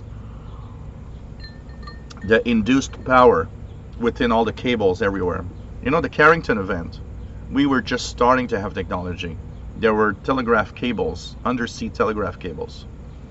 And the stations, the telegraph stations, they were, the paper on the telegraph machines were actually catching fire because there were sparks flying everywhere from the electricity that had nowhere to go. So it was like it was creating sparks and putting telegraph stations on fire. It was a major event. Now imagine that, but within our power grid. They would say that a Carrington event today would put us back to almost the dark ages. It was like it would destroy so much of our power grid that it would take years to actually come back from that, because the power grid isn't meant, you know, the big transformers, the huge transformers in there, they don't make, you know, mass produce those power transformers. They are made when needed, but in reality they don't really make a lot of them. So if they would all blow up, we would be in serious shit, because there would be a problem where we would have to reconstruct hundreds, if not thousands, of these power transformers that, and we don't produce them at that rate. It's an amazing event, and it will, you know, it will happen. And from the past, we know that there's been other Carrington events. There's also been stronger than Carrington events. The lucky side that we have with our sun is that there's a lot of stars that actually produce flares that would actually wipe out life on the planets. And at least our sun, there's one positive side to it. It doesn't produce flares to a point where they would actually you know, kill life on Earth. But the sun can pack a really big punch, I can tell you that.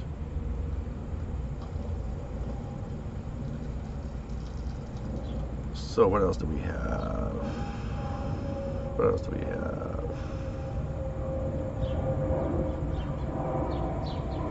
What else do we have? Oh really?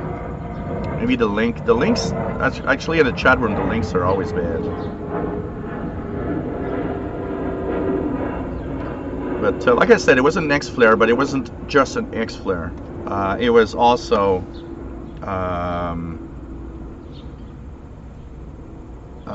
it was aligned in a specific way. But in this day and age, it would be totally devastating. I thought I was watching the official Shortwave cocktail show.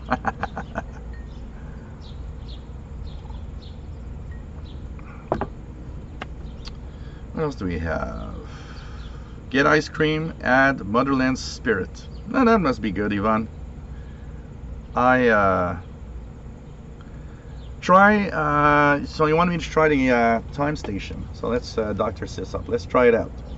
So let's start with 25 at the higher end of the scale. So nothing on 25. 20. Nothing on 20.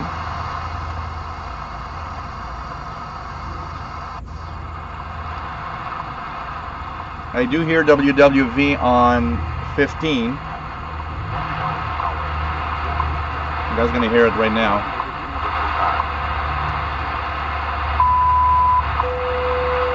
So 15 megahertz is not too bad.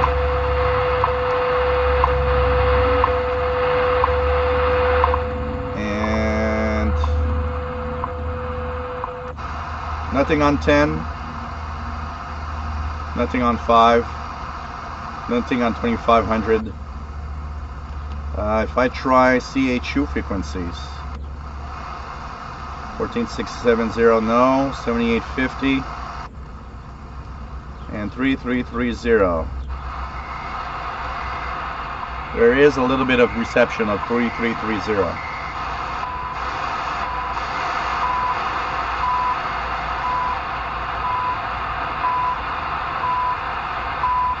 These are the time signal stations. I'm doing an ETM scan on the on the GP5 again to see what is happening.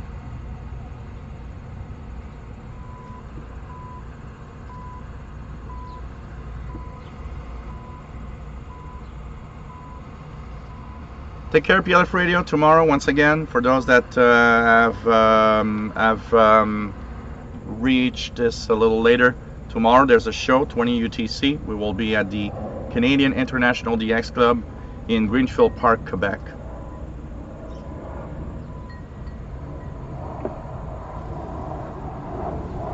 Yeah, that's pretty much what a balun does. The balun is a match to your receiver.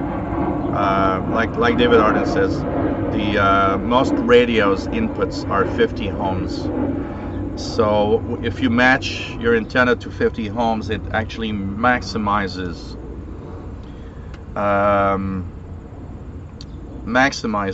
the efficiency of how much signal is getting into your radio. So a 9-to-1 balun does that. In some cases, it also has the property of lowering noise in some cases, but not always. Try translating today's W1AW message in Morse. What else do we have? PageMaster, Radio Martin, Spanish 11930.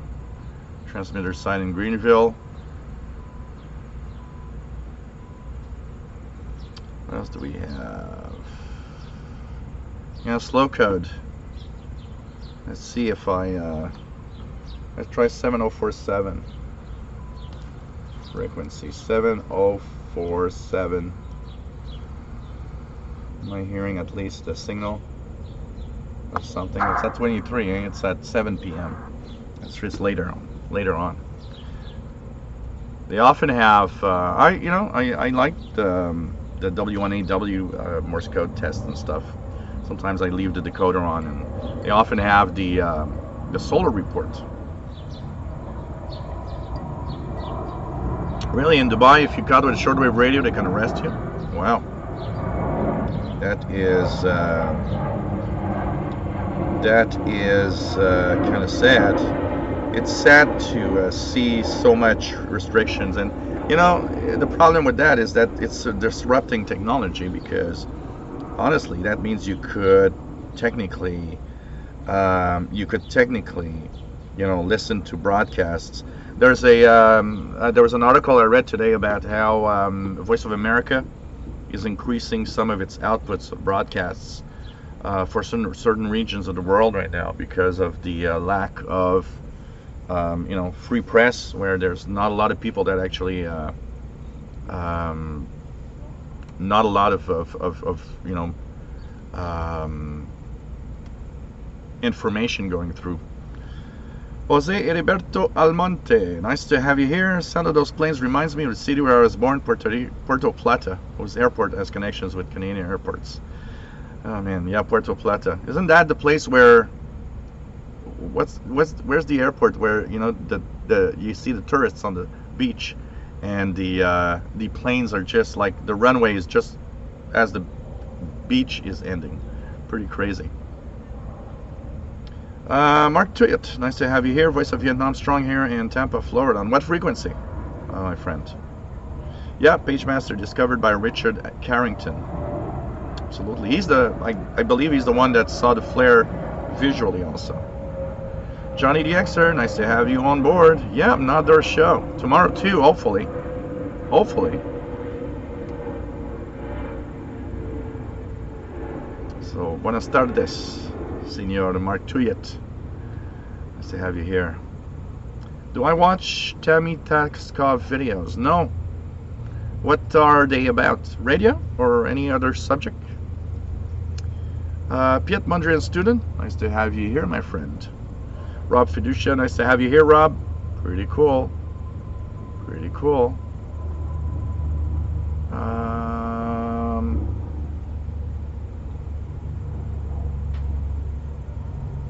What else do you have? Let's go down. As I'm hearing, FCC may open digital audio broadcasting radio, DAB radio, soon on the 220 ham band, will close like in other DAB radio countries. Yeah. It's already a band that's been crippled in the past.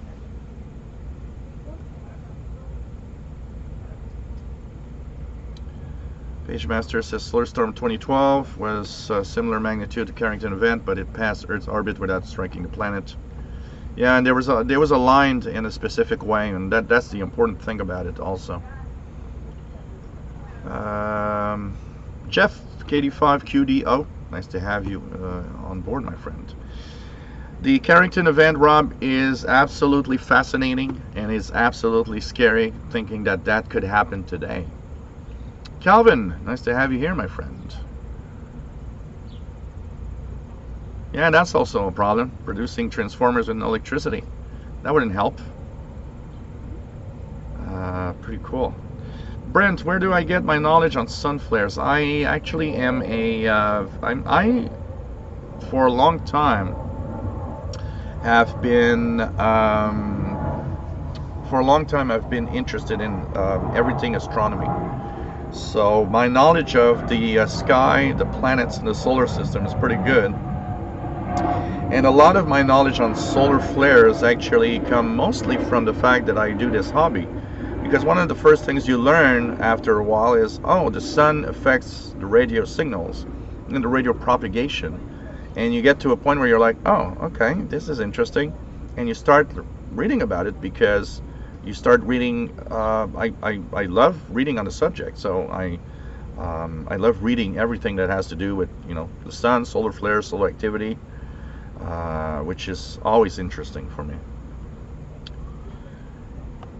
Dr. Sisop, reminder, with this November may be the last time we change clocks in the USA. If voted no more DST. It's going to be interesting to see. I guess Canada will follow if that happens. I would guess.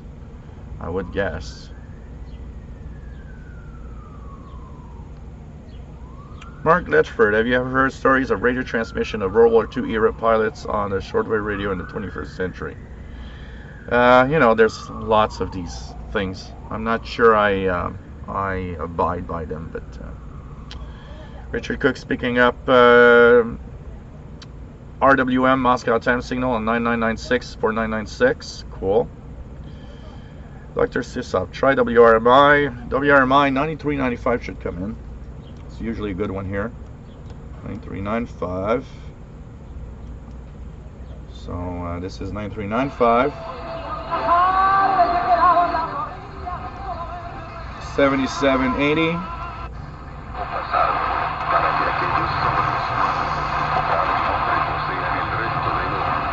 So that's 7780. I don't think 5050 will be in. I got nothing on 5050. So I got 9395 and 7780, Dr. Sissa. 9395 has been amazingly good in the evening.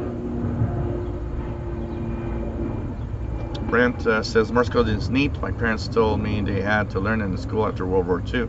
Yeah, pretty sure. Pretty sure.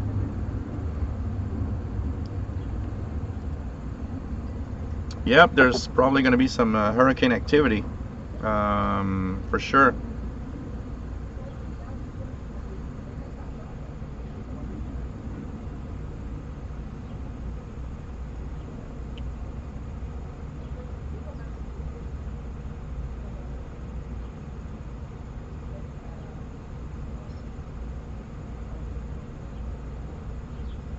So what else is there?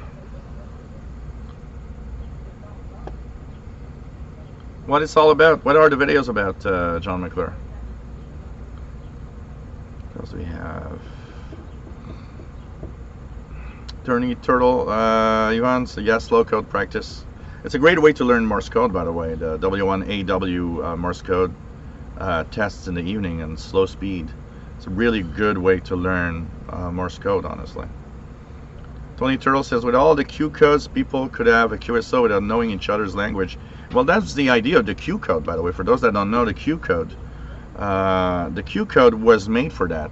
Was made with people that actually had, you know, couldn't speak the same language, but still you could make a contact and acknowledge that you have received the other station.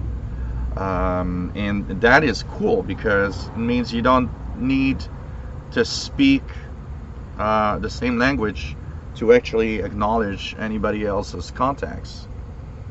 And that is nice, actually. It's a great way of communicating. It's a great idea, actually. The idea behind the Q code is really good. Rickshaw Jack, I heard that there was a great drinking channel. I saw it all the radio talk. V82XMX Pedro, nice to have you here, my friend. How are you? Oh, Sun. Oh, yeah. Is she the what they call the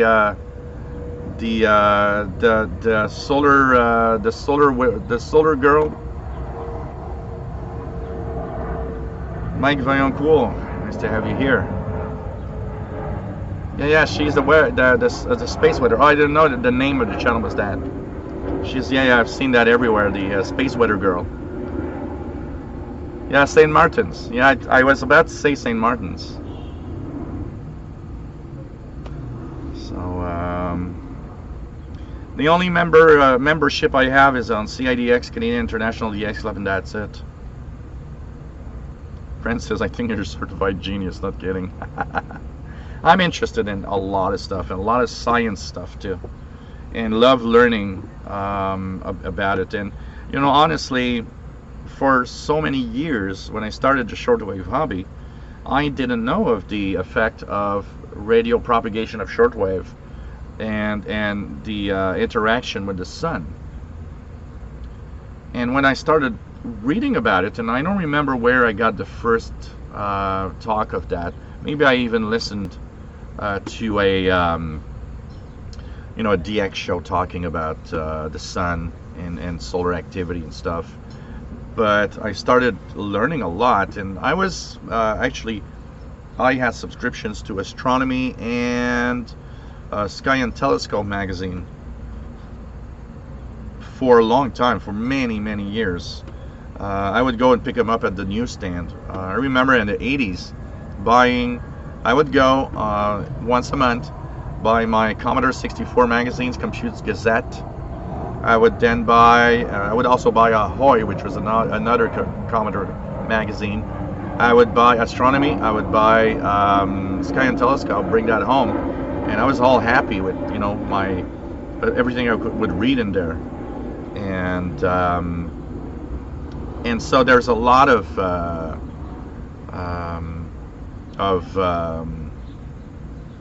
information I learned from all of that, and then learning the interaction. So if you're interested in astronomy and solar cycles, and then you learn that there's an interaction in with your hobby, well, that becomes interesting, because it's like, oh, well, really?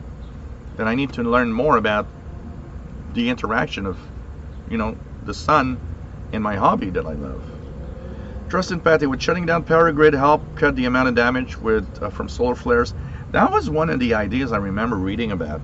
The idea is that if we could, first of all, if we could predict that one solar flare could actually be damaging to our power grids, one of the ideas that a lot of specialists were saying is maybe we should have a way of, tell the power companies, and they could shut down the power grid. The problem with that is shutting down the power grid. A lot of the companies would be hesitant. They would say, well, why should I shut down and, cut power to everybody? Because they know that everybody's going to be mad, and maybe they're doing it for nothing. And so it's a complicated thing. But one of the ideas was you shut down the power grid and disconnect from almost everywhere. You disconnect as much as you can, wait for that to pass, reconnect everything, and come back online.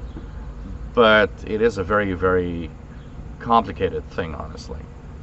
But one of the things was that.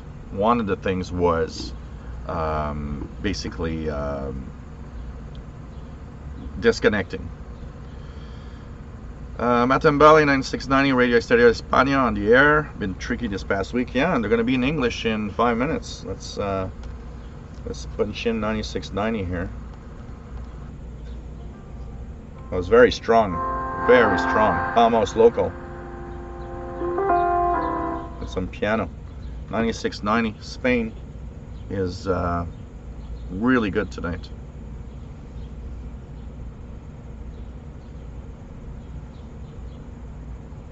And by the way, John, be patient. You know, I'm sometimes far in the chat room, and it can take me a long time before I answer. Rob Fiducia, 1959, Carrington's Class 7 storm pummeled Herd magnetic field is a great YouTube video of a computer simulated of CME. Interesting. Interesting. I heard, because 93.95 is clear here, but I heard, I think it's on 77.80, Dr. Sisop, that I heard some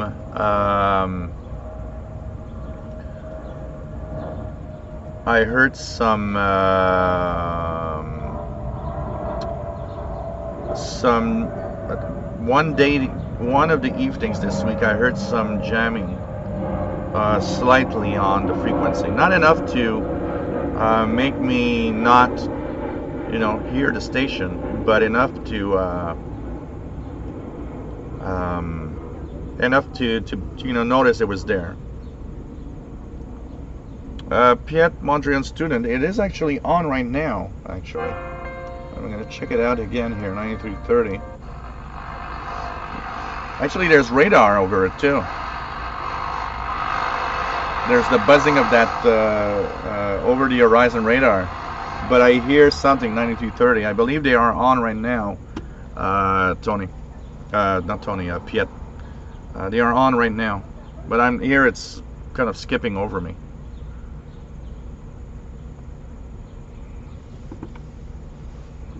Well, you know what, Tony Turtle, the biggest danger of the power grids that we have is the enormous amount of wires everywhere. Imagine here in Quebec. Here in Quebec, the power is generated thousands of kilometers up north and driven down south by these huge power lines through the forest. We are here in Quebec in one of the most sensitive power grids in the world because of its position, because of the length of the power lines, and also in 1989 we had a power outage that was caused by a solar flare.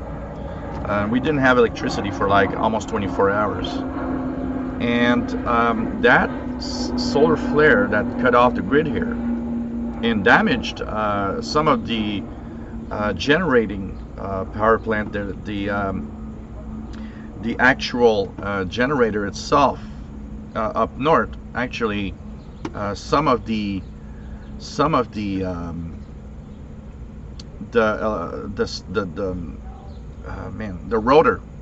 rotor inside the generating of electricity actually melted because of too high of electrical currents, and it all went down like at, you know, I don't know, 1 or 2 a.m. In March of '89. We had that big power outage because of that, and it took them months to repair that. They actually rerouted everything slowly and gave us power back in some other ways, but it took months to fix that correctly. And one of the biggest problems we have here is that we are on the Canadian Shield, which is a big rock. Canada is on a very big rock, pretty much, if we simplify it. And they were saying that the electricity and a lot of power grids can actually go and escape through the ground. But here, because we are on the Canadian Shield, which is a big rock, the electricity has nowhere to go. It doesn't go through the ground much. So all of the power of that storm of in 1989 stayed within the power grids because that's where it could go somewhere.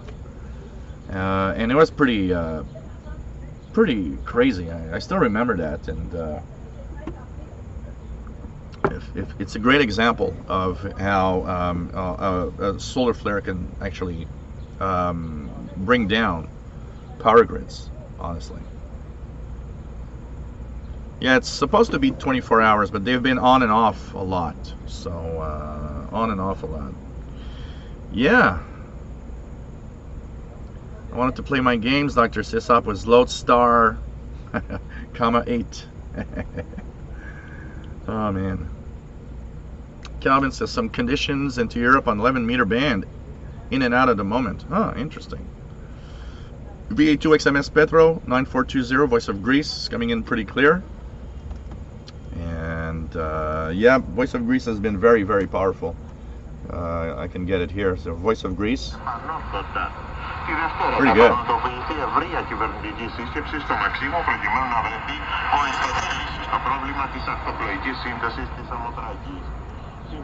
And 9690. Spain with some music, but Spain should be in English right now.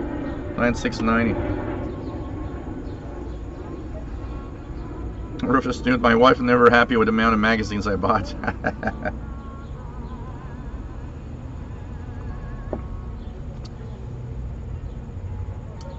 Oh man. James Farley, you missed monitoring times. Subscribe to Spectrum Monitor. Same feel. Same type of magazine. Actually, a lot of the staff from Monitoring Times is in Spectrum Monitor. The only thing is you'll have to read it on your computer or a tablet because it's a electronic publication. Yeah, VA2XMS. You know, there's a lot of problems. Yep, solar flares will affect the grids. Absolutely. They induce currents everywhere, so they can actually. You know, the power grid is very, very dependent on the precise nature of that 50 Hertz or 60 Hertz frequency. When that frequency gets off, it actually destabilizes all of the power grid. Everything is really, really neatly, you know, interaction is great there.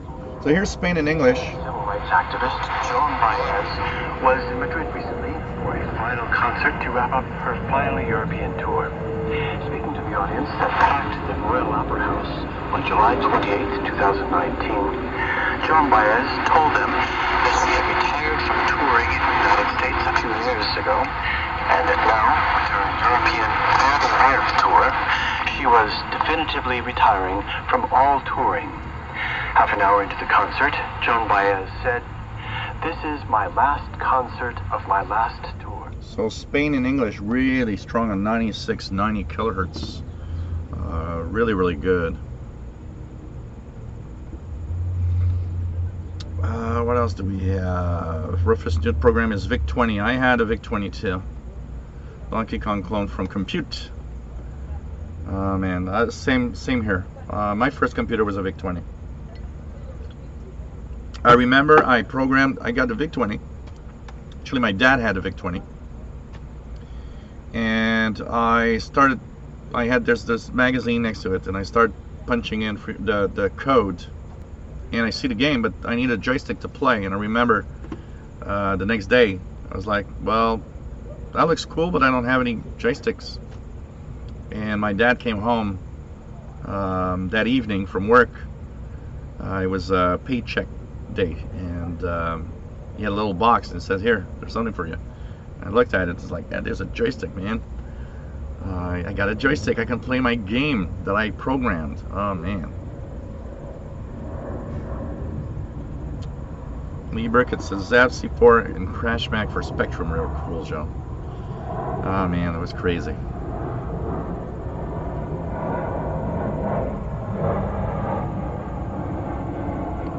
Richard Cook, take care, Cosmic Lettuce. Nice to have you on board. Peace. Richard Cook, jammer on 9685, rather annoying for Spain on 9690.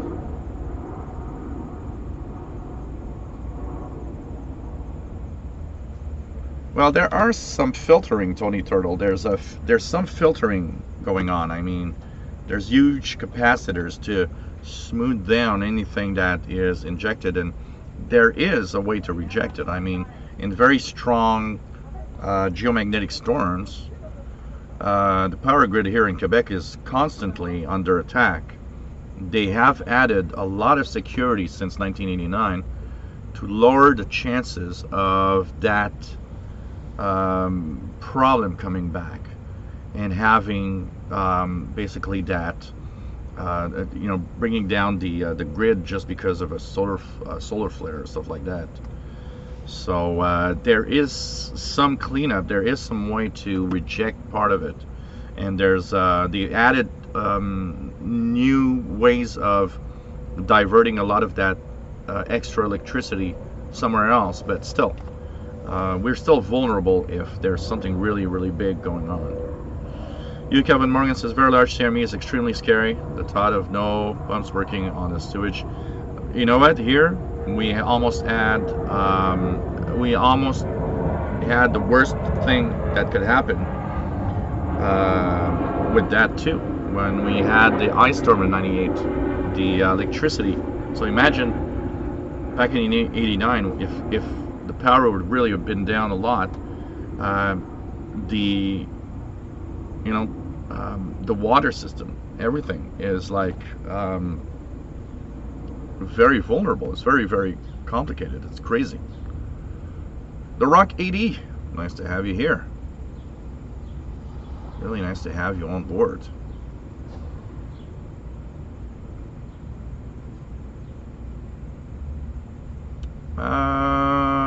Q Kelvin Morgan, what is the time a CME takes to reach Earth?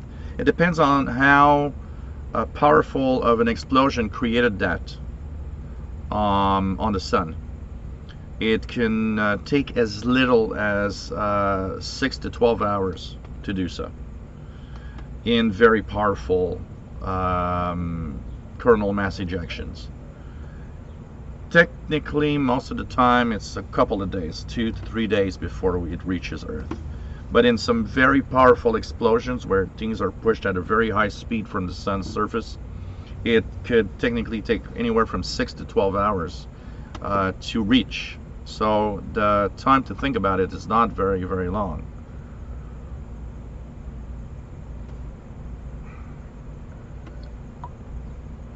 Rob says, is there anything we could do to protect our grids from massive CME today?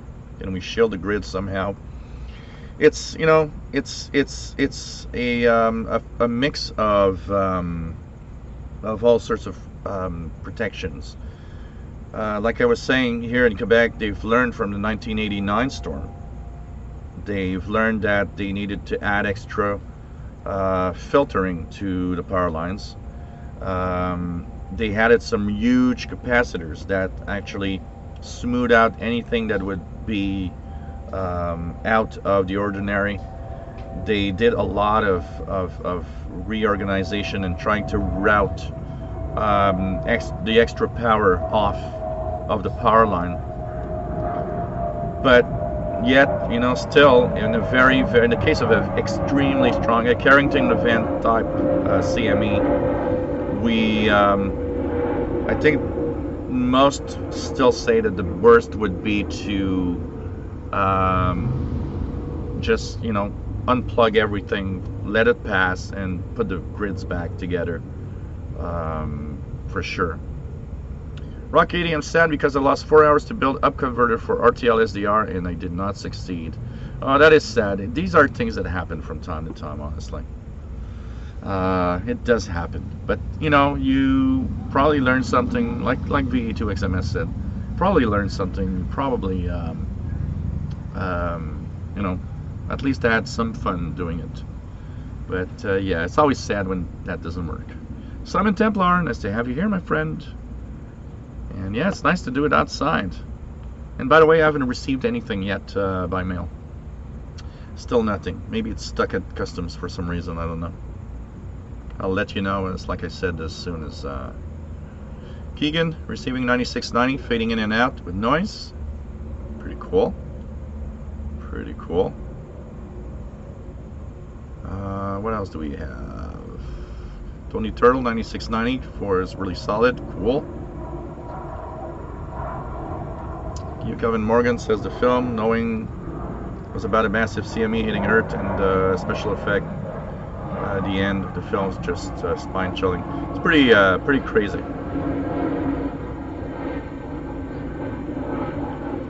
Take care, Bullfrog89. Hope things go well. Matt says, looks like WBCQ's 500 kilowatt transmitter is back on 9330. Yeah, we talked about it at the beginning of the show. I hear it very, very weak here, but it's there.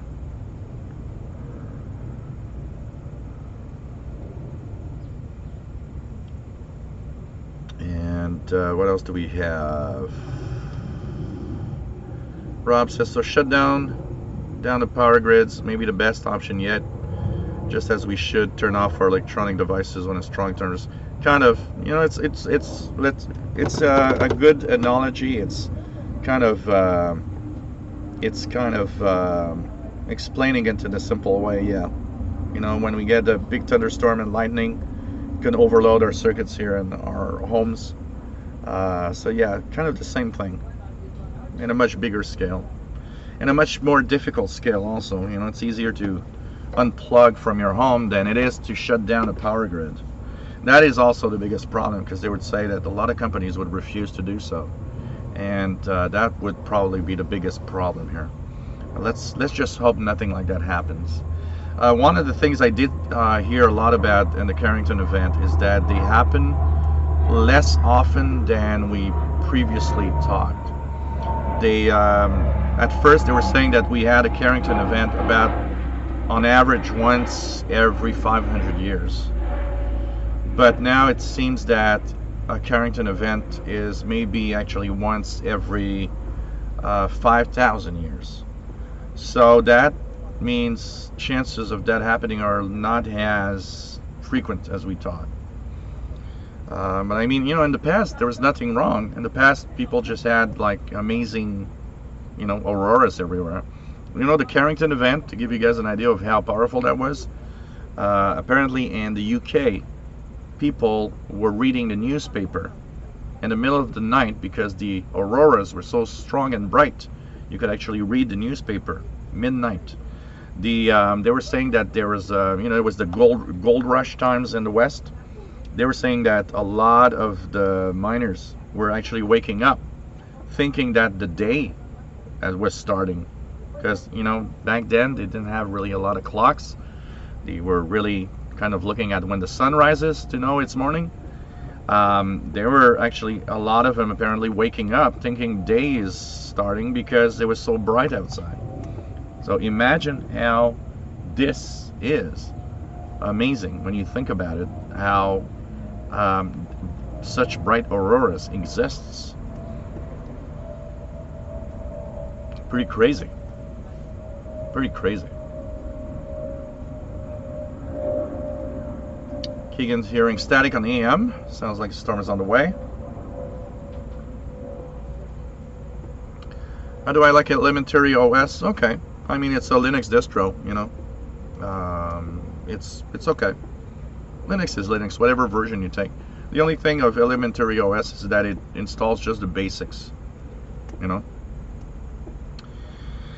Brett Wayne, nice to have you on board. KC2 and XP, pretty cool. So I will repeat once again that tomorrow we are going to be live once again, 20 UTC.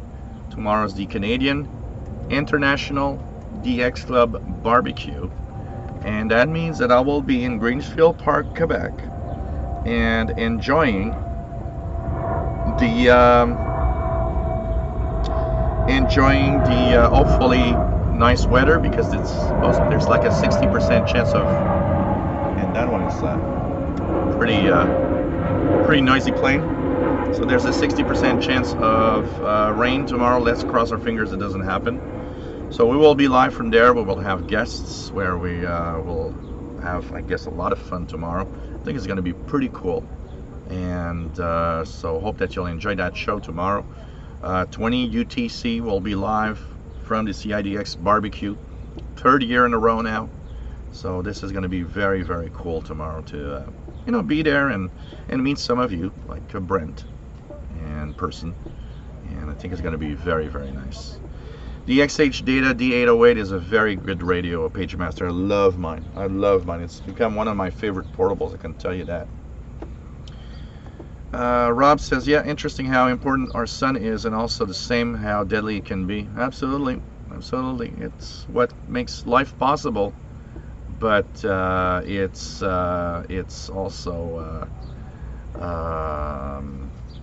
also something that can be pretty bad. You, Calvin Morgan, uses Linux Mint. Yeah, I've used Linux Mint a while. I believe, actually, I have a laptop that I actually changed a version of Linux like every few weeks. I like going around the different distros, look at what they look like, and just have a lot of fun with that. 100% chance of the sound of a plane. Here, that's very, very, very sure. Oh God.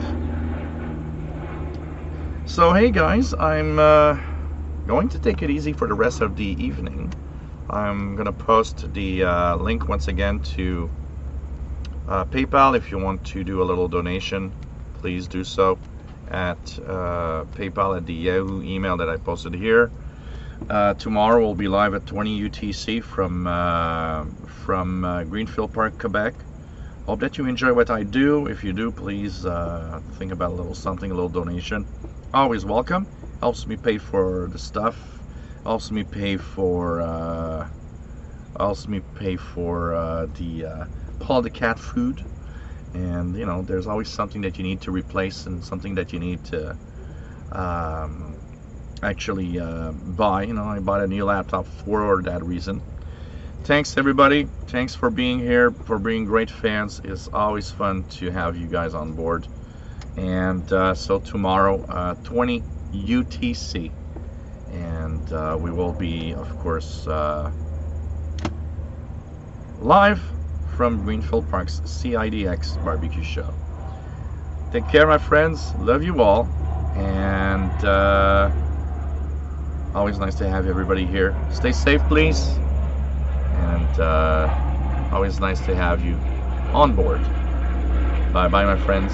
Stay safe. See you tomorrow, 2000 UTC. Bye bye.